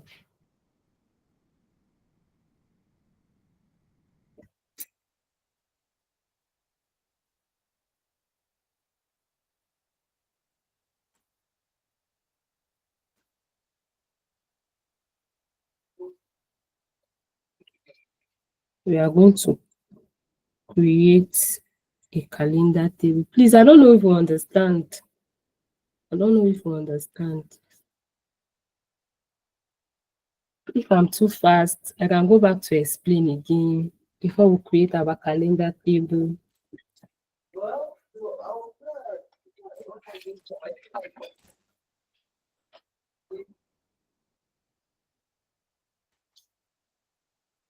Do we understand? Chisom, Yanu, Ade. Yes, I do. I do. Can you people hear me? Yes, I Okay. We can. can hear you.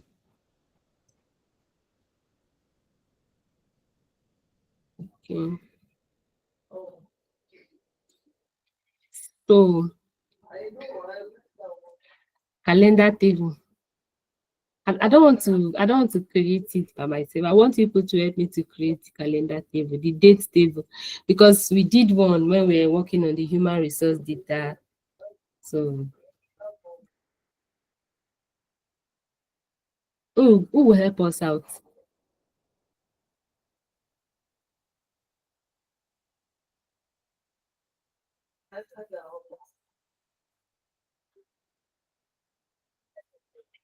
Mr. Ibukun, you can help us out. We want to create our our calendar table. Okay. Okay. So you are going to guide us. Anything you say, that's what I'm going to do.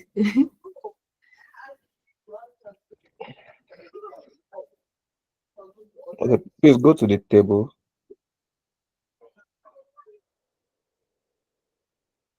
We'll create new.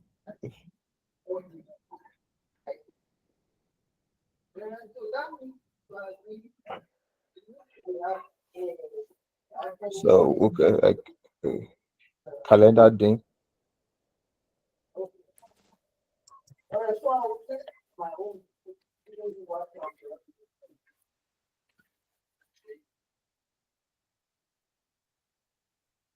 Calendar dim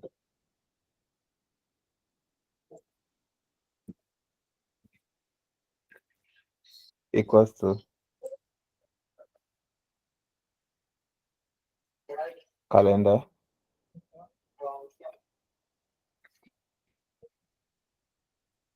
So which of the IntelliSense are we using? The second one. Calendar. Okay. So sorry. Before we start, we should have noted the start dates and the end date for both the order date and the shipping date. So we'll pick The start date for the order date is 2014. And the ship date is 2014 for the start date. So we'll use start date 2014, end date 14. 2018. Yes, please.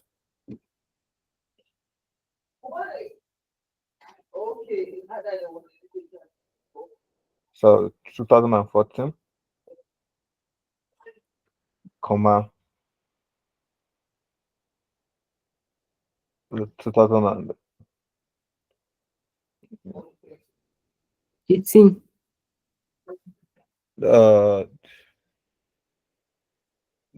We're going to use yes.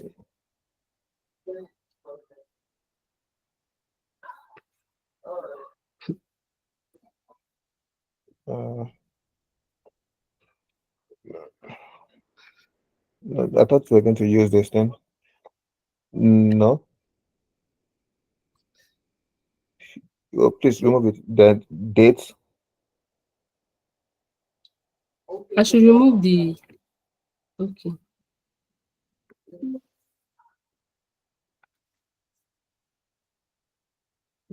Let's start again, please. Yes, calendar.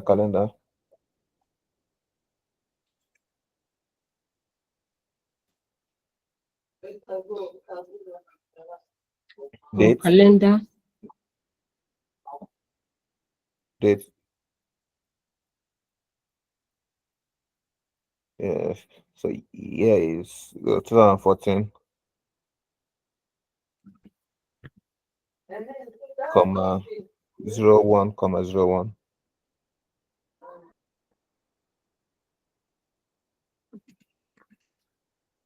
Close bracket,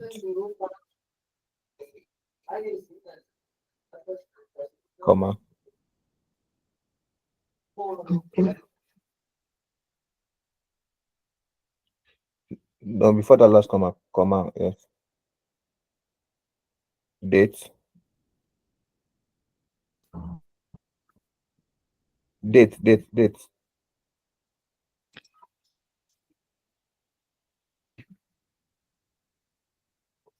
comma 2018,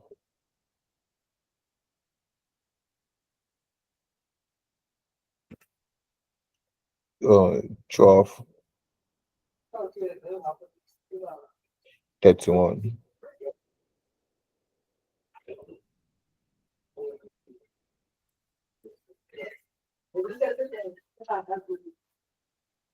Close bracket, please.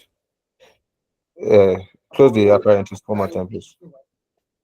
So why I chose that is because I why I use this format is because I didn't actually know this. I didn't actually look at the start month for the order or the shipping date, and Okay. to to encompass the everything, it's best to start from the first day of the year and end the last day of the year of the closing year as well. That's why I did that.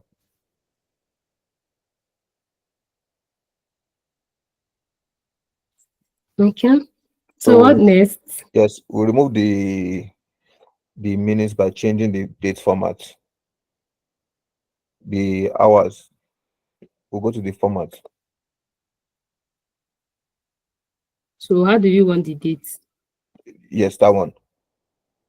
That one, yes.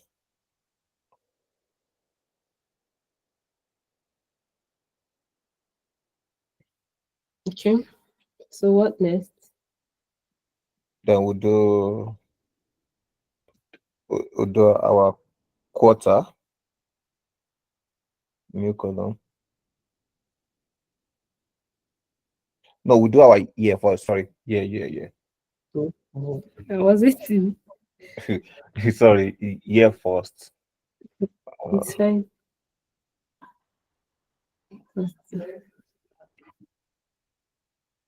So year will be year equals to year.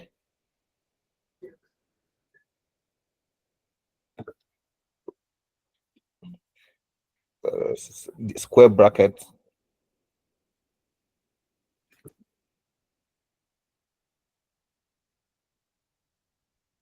Square bracket. Square bracket. Okay.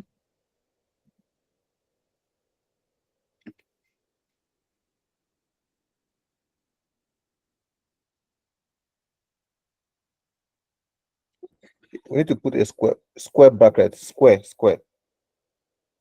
I should put square. bracket. That is 2. Okay. No, I mean square bracket, not the regular bracket, the other brackets. So I should remove this one. No, that one is there. We want to put the date inside the square bracket.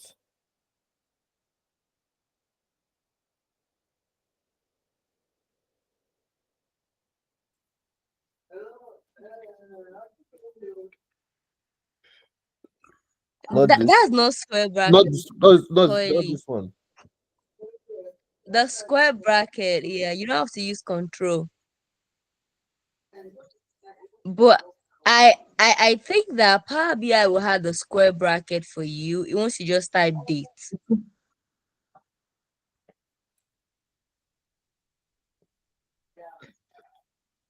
So open bracket, yes, click on here, then type date. This- So the calendar dim date.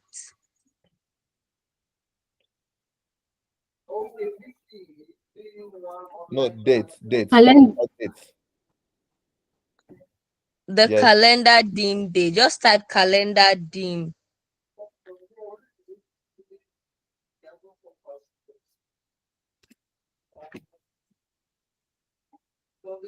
Exactly. So Power BI will have the curly bracket, the square bracket. You don't Yes. have to worry about that. Then you can now close the Close the bracket. bracket, please.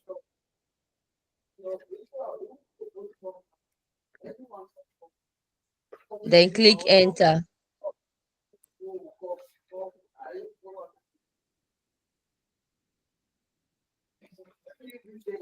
Yeah, that's it. Okay. So our month.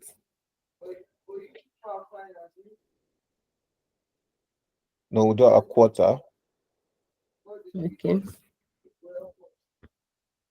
So quarter will be quarter.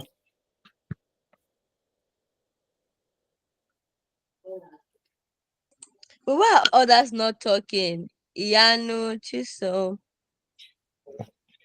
Because I think John Network kicked him out. quarter.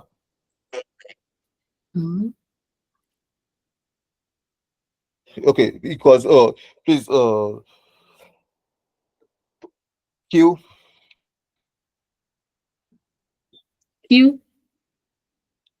Column, open column Q. Okay.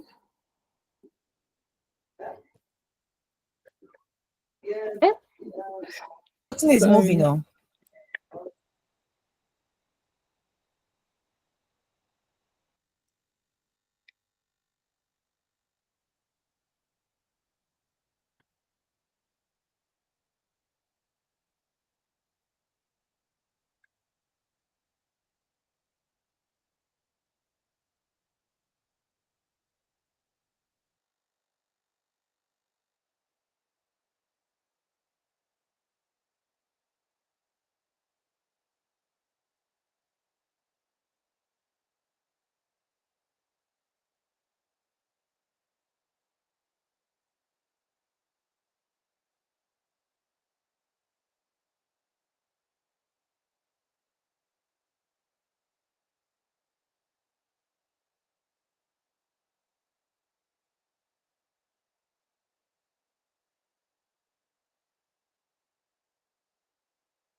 Hello, everyone.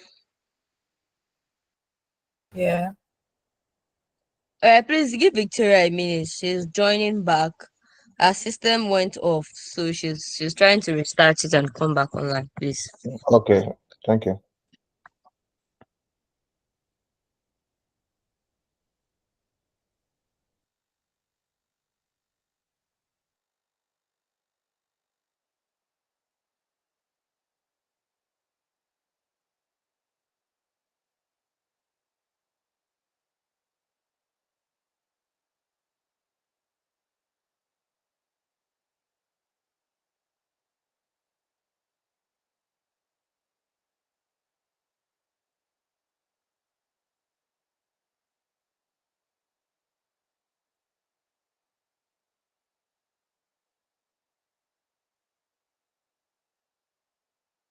But while we are waiting for her, while we are waiting for Victoria, um, this is our last class for Power BI, and it's just awesome to see how far that we've come. Chisom, how are you? I'm fine. Good evening.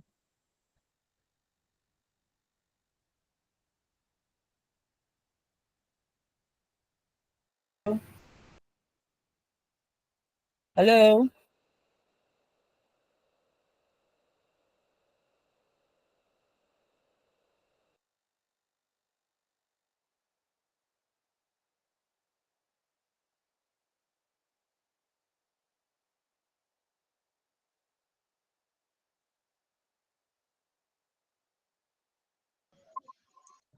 Hello, can anyone hear me?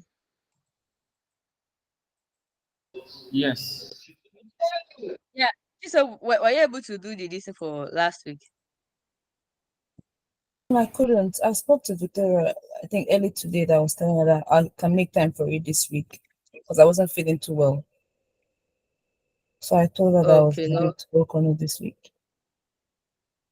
All right, there's no problem. There's no problem. That means you'll be submitting 2 projects at the end of the That one day. I'm Then almost. okay, so I don't want to just walk us through, you know, some Power BI questions, especially for the Microsoft certified exams, right? So that we can try our hands on 1 or 2 things and then explore, based on our knowledge. Please give me a minute. I'm trying to get that up.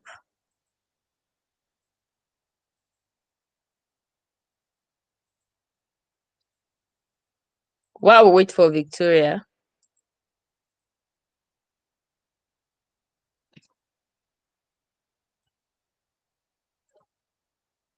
can you guys see my screen? Yes. Okay, so let's attempt this question, right? It's saying question 1, hotspot. You plan to create the Power BI model shown in the exhibit, which is this, right? The data has the following refresh requirements. Customer must be refreshed daily.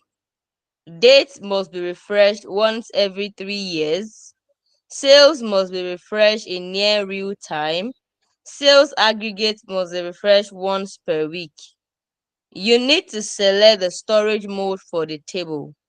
The solution must meet the following requirements. Minimize the load time of visuals. Ensure that the data is loaded to the model based on refresh requirements. Which storage mode would you select for each table? To answer the appropriate options in the answer area, note each correct selection is worth 1 point. So this is it now. They are saying that they have this model here, and then they've given us some key points. Customer table will be refreshed daily. Date will be refreshed once every 3 months, 3 years. Sales will be refreshed in near real time. Sales aggregate will be refreshed once a week. So if I want to bring this data into Power BI, what is the storage mode for each of these tables? So the first one is customer. What is going to be the storage mode for customer?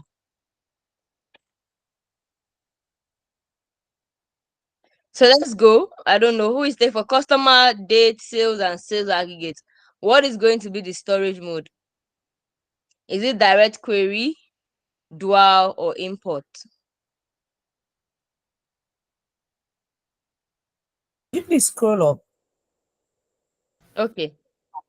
Is it that we are supposed to pick from this information here, or because I'm not sure? So they are giving you this picture, right? This is the sales table, a date table, sales aggregate table, and customer table, right? They've modeled this already. But then they're asking you, like, they've modeled it already. They're asking you that if you want to bring this data into Power BI, which is the best storage mode for you to pull them in based on the refresh requirement? So if customer will be refreshed daily, like every day, the customer table will be refreshed, right? What is the best way for you to pull that data into Power BI? So we have the direct query, dual, and import. Import is the same thing, like, okay, you have an Excel file and then you are pulling it into Power BI, meaning all the data in the Excel file is going into Power BI.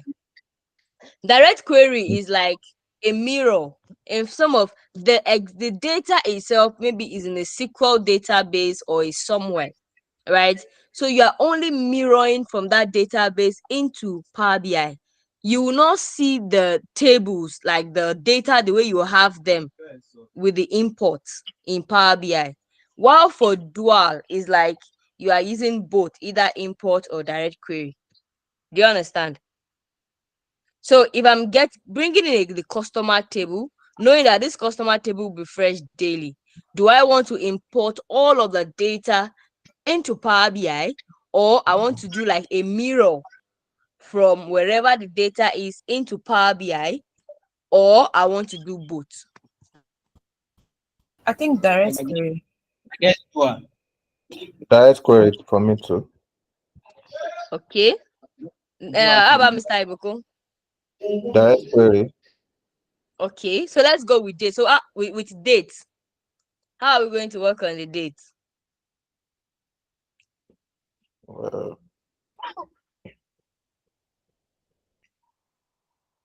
Direct query. Okay, Chisom and Iyanu, dates. Yes, direct query. Yeah, I think dual. Okay, date is dual for Chisom. How about sales? I think that should be dual. Okay. Chisom and Iyanu. Yeah, I suspect to draw.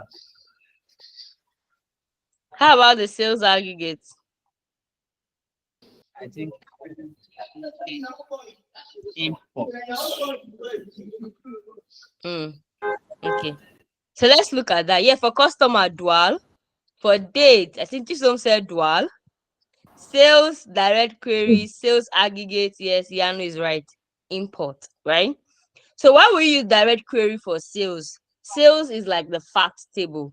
And because this is something that you need to be seeing like instantly, right? So there's no point pulling all of those plenty data into Power BI. You can just have a mirror. So from this, once the data drops in the database, you see it in near real time in Power BI, right? Instead of you creating like importing it and all that. The sales aggregate is an aggregate from the sales. So for that one, we can have the import, right?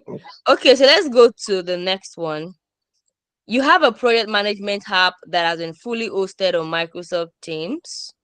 The app was developed by using Power Apps. You need to create a Power BI report that connects the project management app. Which connector would you select? Do you guys want me to read that again?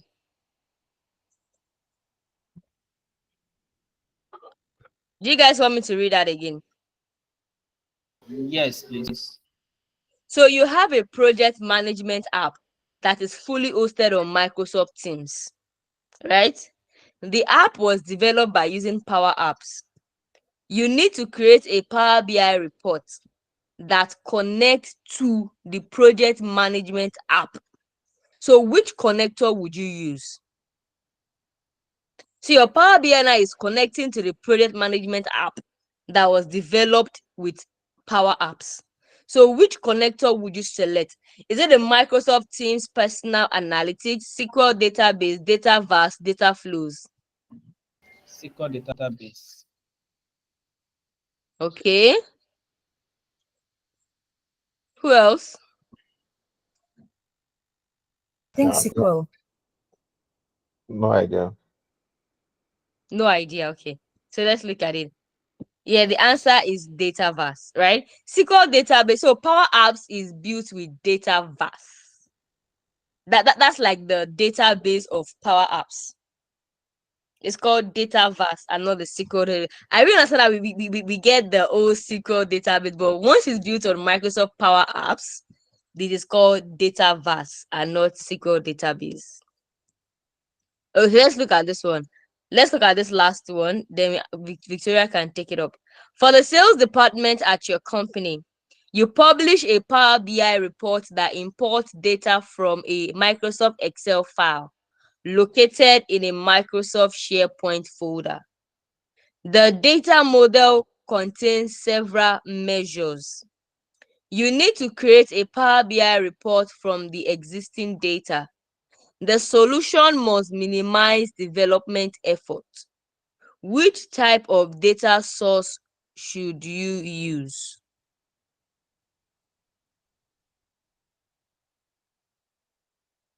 For the sales department at your company, you said what? I said exam standard. Is Is anyone giving me the answer?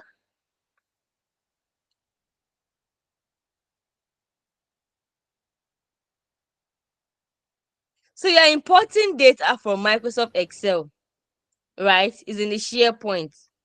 And the data models contain several measures. You need to create a Power BI report from the existing data. And the solution must minimize development effort. What type of data source are you going to use? Is it I think let's do 50-50. It's not Power BI data set. Right? And it's not Power BI data flows. So option A and C ruled out. Who is giving us the answer? Is there what pudding? I think SharePoint folder. Yeah. Is it Power BI data set? No, it's a SharePoint folder. No, it's SharePoint folder. It's a SharePoint folder, not Power BI data set. It's SharePoint folder. Right? Because the Excel file is on the SharePoint folder already. So it's pulling from the Yes. SharePoint folder. Yes. Into Power BI, not Power BI data set. Okay. This is okay. This one is really long. Let me look for a shorter one.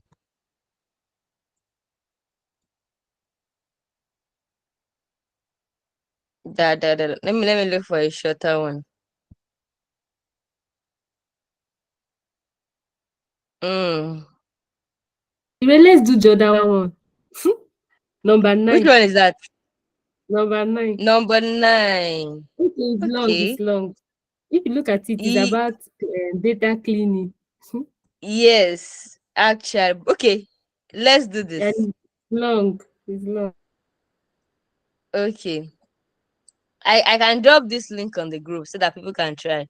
Or wait, let me just look for one more that won't take time. This is one to be me handicap. Nobody pays for exam dump now.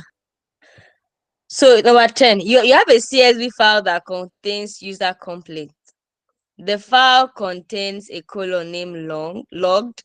Logged contains the date and time each complaint occurred. The data in logged is in the following format. This is the year, the date, and the time that the complaint was logged. You need to analyze the complaint by the logged date and use an inbuilt date hierarchy. What should you do? A, apply a transformation to extract the 11th character of the logged colon and set the date type of the new colon to date. Change the date type of the log colon to date. Split the log colon by using at as the delimiter. Apply a transformation to extract the first 11 character of the log colon. This is really simple, right? So you have a data that's about complaints that have been logged. And the only thing there is the date and the time. And it's coming in this format. 2028, 12:31 at this is the data, right? So the best way to analyze this one is to do what? Change the data type. B. I think it's C, because if the date and time are coming together and you want to do any analysis, it'd be nice for you to split the date from the time so that you can do analysis based on date and analysis based on time. But change it. So once you split them by using delimiter, once you split the date and the time, you can now say the date should be date and the time should be time. I think it's C because I didn't see that at like. So art will be the delimiter. I think it's C. Yes, it's actually C. Yeah, you split the date from the time so that you can do your analysis. Yeah. All right, Victoria. I think this kind of question. So if you are writing the PL 300 exam, the Microsoft exam, these are the way the questions are. It's just to test the application of the knowledge that you've gotten already, right? So when you're reading the question, you think of, okay, if I want to apply it in real time, how does it work? And that's how you'll be able to, get the answer. All right. Thank you. Let me share my screen.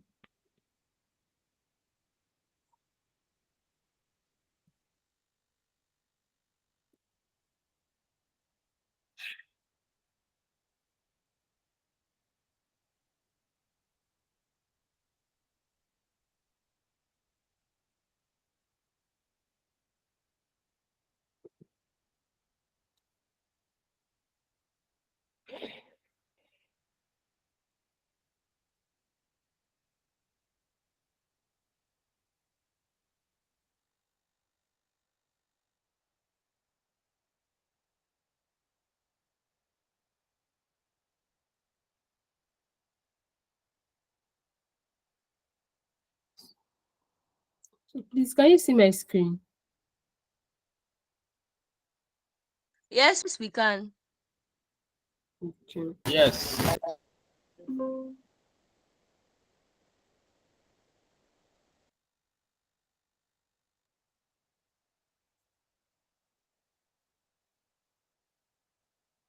Okay, I'm sorry.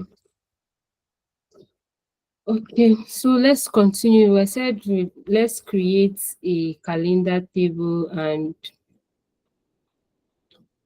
we started.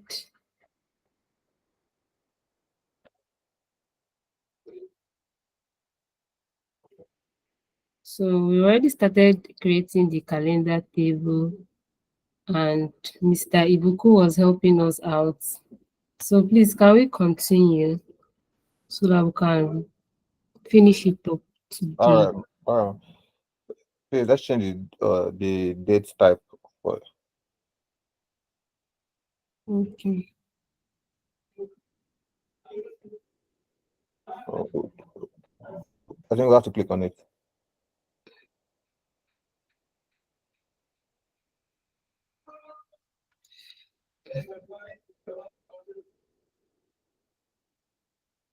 Yes, that one, please.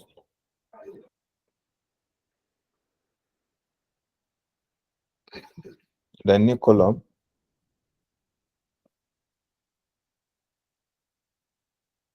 Yeah,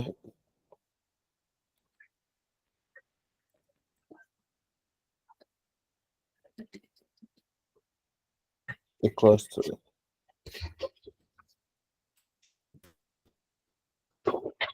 Equals to. Yeah.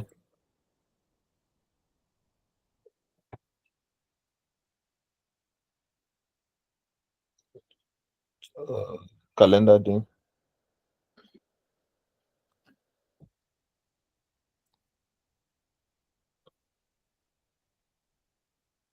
Yes, please. Yes, that one. Close bracket, please. Close the parenthesis. Good. This is. That's it. Then we'll do the quarter. New column, please. So quarter equals to.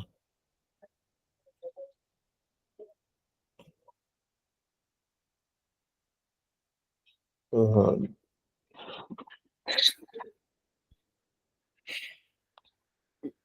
column.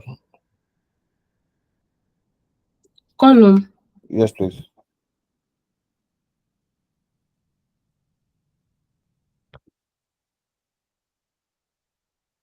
No, that's bracket.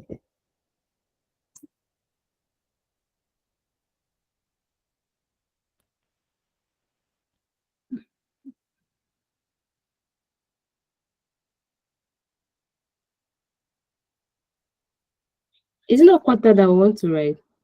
Yes. Is the way I was taught. I'm just wondering.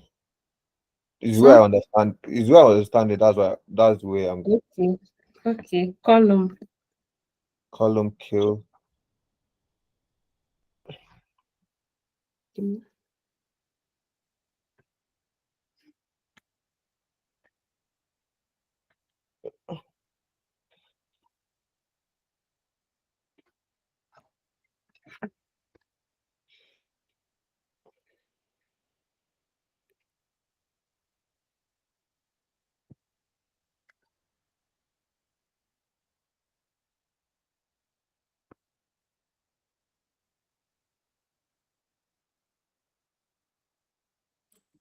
So please hold on. I'm going to put it in the chat box. Sorry, I'm going to put it in chat box to make it quicker for us. Okay. The queue is how many? Is it 2 or 1 or? One. I've put my stuff in the chat box, please. In chat.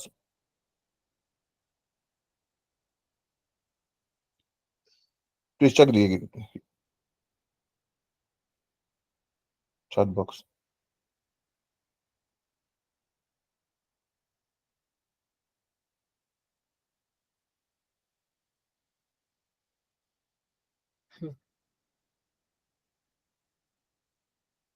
Okay.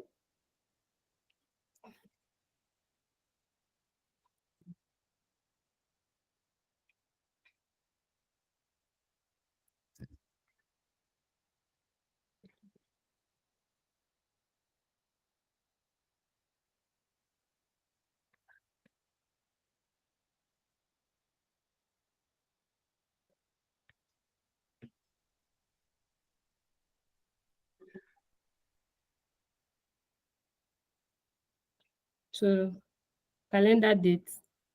Yeah, calendar date. Yes.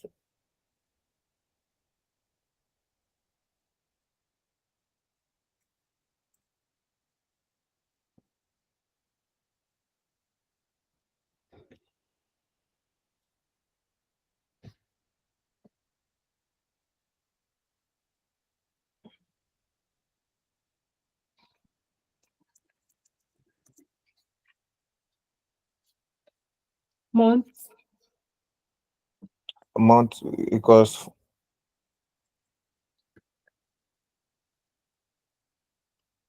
format.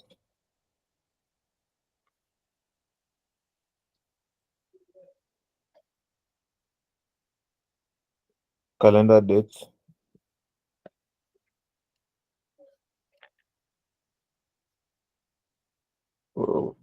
Comma.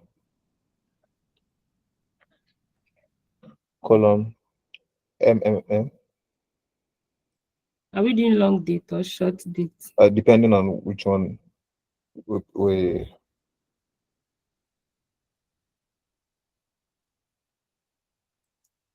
close parenthesis.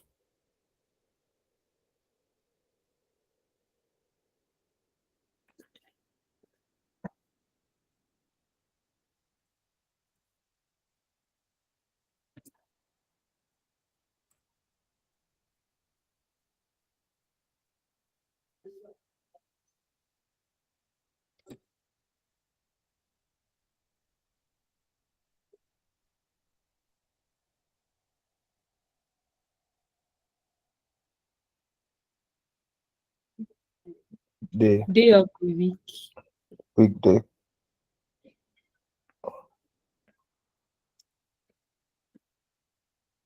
Equals format.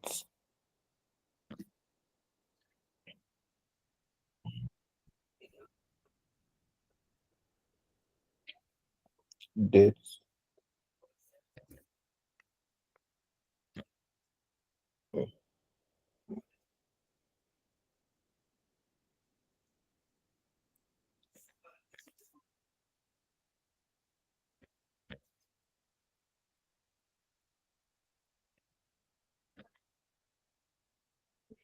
Column. DD.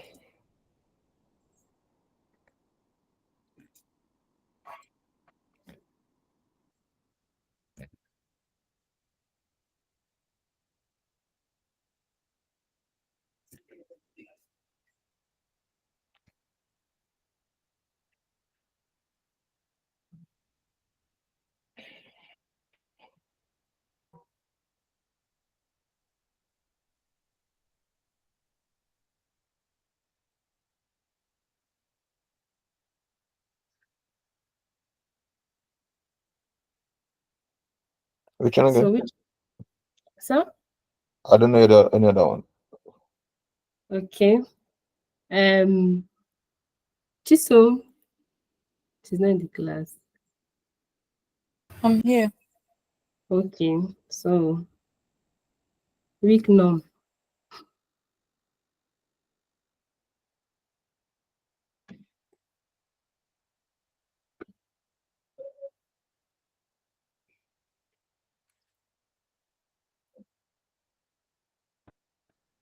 Week See me. number.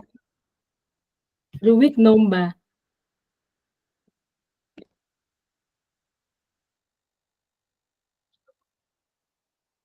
This week number. Okay. Mm. Hello? Yes, I'm Week with number. you. Yeah, The week week number. Okay. Equals to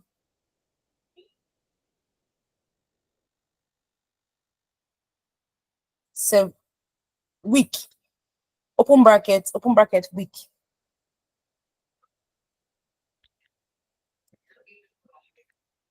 Like this, around week.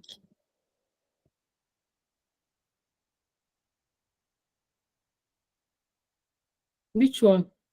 Then the date.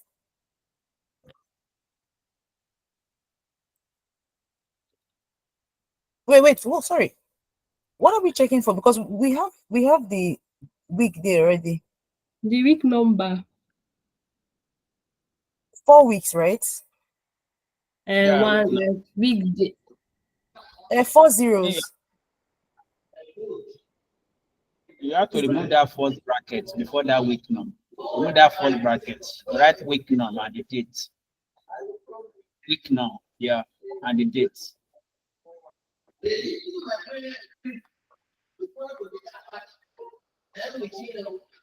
Yeah, that's I thought we add zeros to one. yeah. Default is one. one. Yeah, One. one. So let's read more about it.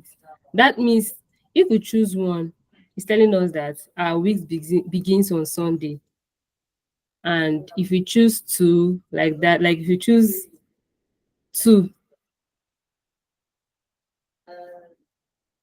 sorry, I don't want to choose two. So this one is telling us that our week begins on Sunday.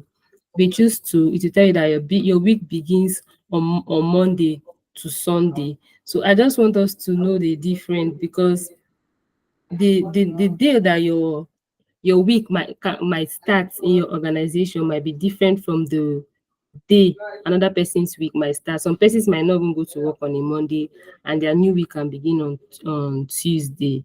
You understand? And some people, their fiscal year in their own company, some begins in June, while others can even begin in January, like that.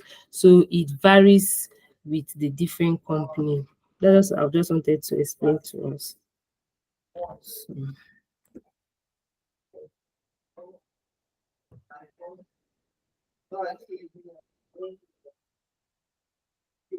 So I think we are okay with this calendar table that we've created. Mr. Ibuku, thank you very much. But most of the formulas, if someone is not like conversant with some of the formula, like if it's like a beginner, it will be very, very like hard, especially this using this and or in this calendar date. Although it's because you understood it very well. So some I'm people a it might beginner too. no, I say some persons, but it might look so difficult for them. Like some persons prefer to use like the format, like how you use format for this one, like that. So this one might be easy, but some persons will be like me using and or. It's how I was taught. If you can show me another format, formula, I will really appreciate it. Though. That was how I was taught. Okay, no, it's fine. It's fine. No, it's fine. I'm just like saying. So we created our calendar table. We now Alright, have thank our you. calendar table. So thank you. I just wanted all of us to like contribute so that we'll know what we are really doing. You know, when you talk like this, you will not forget what you've learned. But if you are just quiet in the class, at times you will not be following. But if we interact, we'll understand what we are really doing. So let's connect our calendar table. So this is our calendar.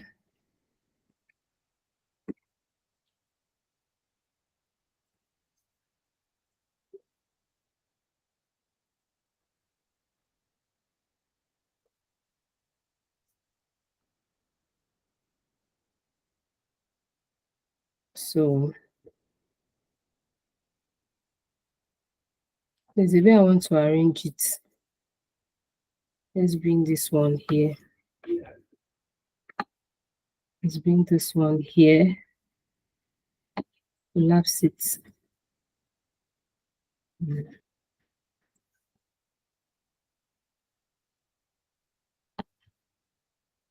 Bring this one here also.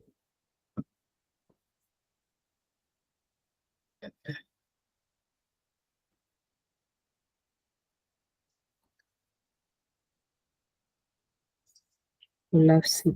Let's collapse it to expand. Let me drag it. I want to arrange it in the sense that everything will need customer ID.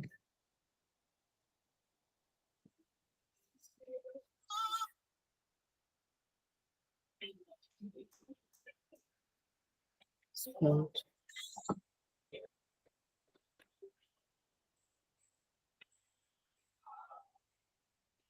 So the other dates. Let's just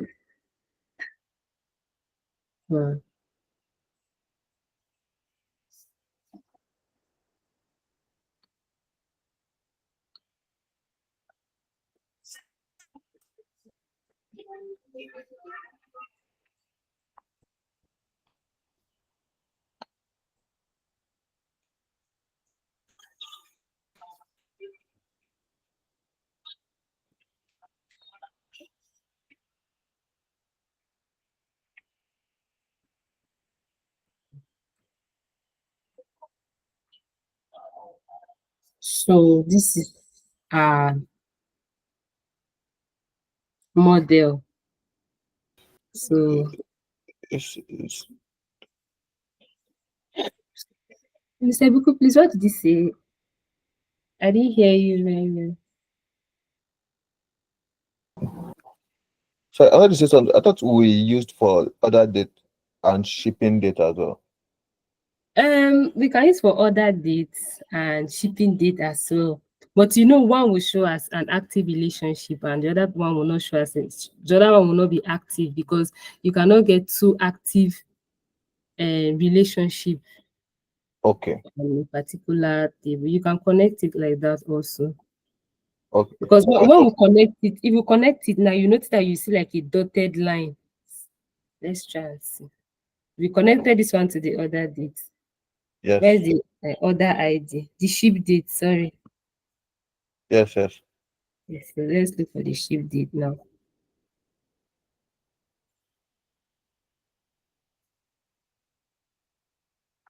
I think just have to scroll. Okay. Let me expand it. Okay. So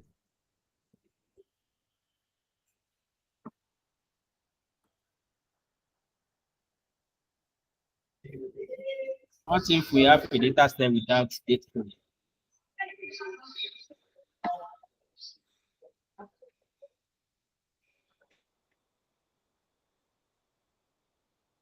this is what I'm saying. Okay, yes, yes. Yeah.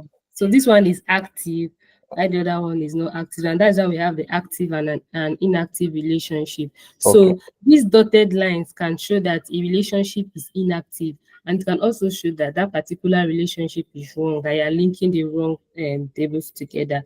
Okay. Yeah. All right. Thank you very much. Okay. So Yano, you asked a question that what if you don't have a calendar table? Yeah, if you don't have the date column in our data set, are we going to automatically create a date column? You will always have a date column like that HRO data now. Like that HRO data we worked on. We have like a date table on it, like the date of birth, the date of appointment, the date of termination, like that. But we didn't use it. We still created a date table. So if there's no date table on your, if you don't have any date column on your data set, you have to create one. because you really need it. If there's no data, you really need it for the analysis, because you need it to like calculate the trends, to detect the trends, to know what is happening in that company, to know what is happening in that organization. So you really need it. And so if there's no calendar table, then that data set is as though useless. Sorry to say, I don't want to use that word, but for me, so it's always good to have a date. Even if you have a date column in a data set, you still have to create a calendar table. And we also have different ways of creating a calendar table. You can use the calendar auto. Like I could remember when Iremide was explaining the dates, the calendar dates to us when we were creating the calendar table.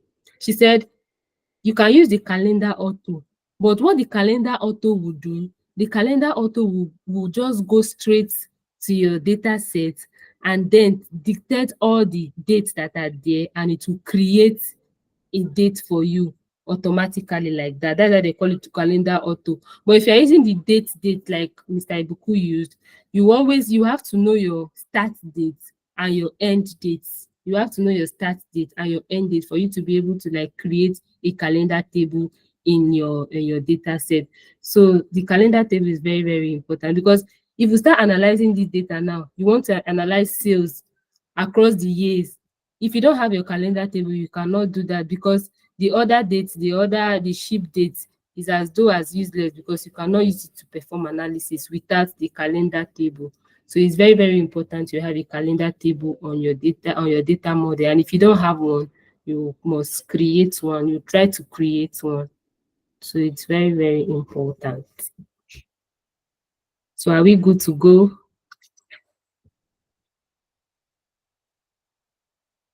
We can try this on our own. We can try it on our own. I think I have a data set. I'll check for us to like to model that particular data set. You just model it and do some calculations around it. You visualize it, and then you just bring it in for us to like review to see what you have done. If you are good at modeling, if you are good at cleaning your data, if you can clean your data and prepare it very well, modeling will not be something very, very hard for you. But you need to take time when modeling your data. You need to calm down to like organize it very well, the tables very well. You need to calm down to know their relationship. You should know that category and product ID, they relate together. Okay, now for example, if I want to look for a customer name, by the time I go to this others ID and this fact table to check for to search for my name now, my other ID will show, my name will also show. So if you want to do analysis around it, you find it very, very easy, because they are all related to each other. So they can go into this table and do whatever they want to do. And you find out that if you're analyzing or if you want to run a calculation on it, everything is related together already. So it will be very, very easy, and you will get perfect analysis. So data modeling is very, very important. All these things, you don't just cram it, you just sit down to like know it. Like this stuff that we're doing just now, like this question and answer, that's how your PL 300 exams will come in.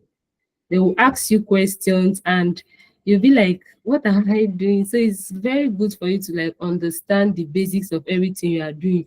You don't just learn it because you want to learn it to pass the exam. Because when you sit down to write the exam, you see some questions that you now be wondering. They will not tell you to arrange it. Like they will tell you, if you have a data set like this, how can you append it? You will give them the steps like that. So all these things, you just need to like calm down so that you will not go and do wrong analysis. So it's very, very important. That is that for data modeling. That is that for it. So I don't know if we have any question. We can try this on our own. The data set, I already sent it to the group. We can try it on our own and do some analysis around it. I also sent a time intelligence function, and I think I sent the document as regard that to the group. You can also use it to like perform an analysis, do a visualization. Like you are not only doing a visualization around the total sales. Most of the analysis you see, they just say total sales, total profits. You can use your time intelligence function. That's why you have your calendar table. You can use your time intelligence function to be able to like compare and construct to compare that their sales in 2014 and their sales in 2016. How was it? The percentage difference like that. You can get so many insights from it. So let us not just do analysis based on the total sales, the total profits, and then the total discount, like that, the total quantity sold. You can use your time intelligence function to get more insights. And by the time you start doing it, you'll find it very, very interesting. Find it very interesting. So I don't know if you have any question. If you have any question, you can always ask.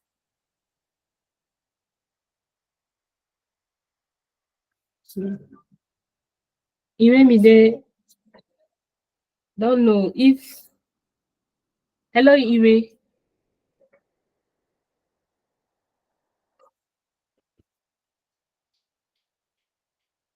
Hello Iremide. Let me reach out to her.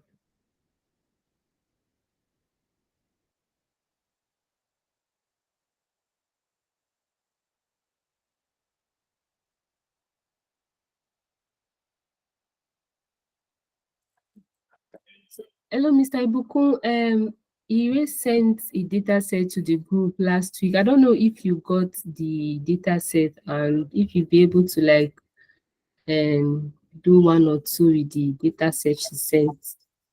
Yeah, please, if you can help me reshare it on the group here so I can save it, please. Okay, and I also sent the time intelligence function like I think like an image to the group. I don't know if you also have it. No. Okay, so I will send it to the group. Thank you. Okay. So Ire was like, this is our last class, but you can always reach out to us if you have any questions. You can always reach out. I will just tell her to give me this link for us to just like meet and discuss about it. Okay, thank you very much. I think on Fridays I used to be less busy those days. Still going to have access to the Eh? Are we still going to have access to the Udemy? Yes, you still have access to the Udemy, but I think after your graduation, Okay. so you can utilize it very well. Let's not just do that 30 minutes daily learning for doing sake. Let's just get like a notebook, and then anything we are learning, let's also jot them down so that we will not forget. Let's not just do it because we want to come and submit daily learning to the group. Let's utilize that opportunity now. And now that you still have us around, you can always reach out to anybody so that we'll just look into whatever you want to do. And you correct me, I correct you. We are all here to learn. So please.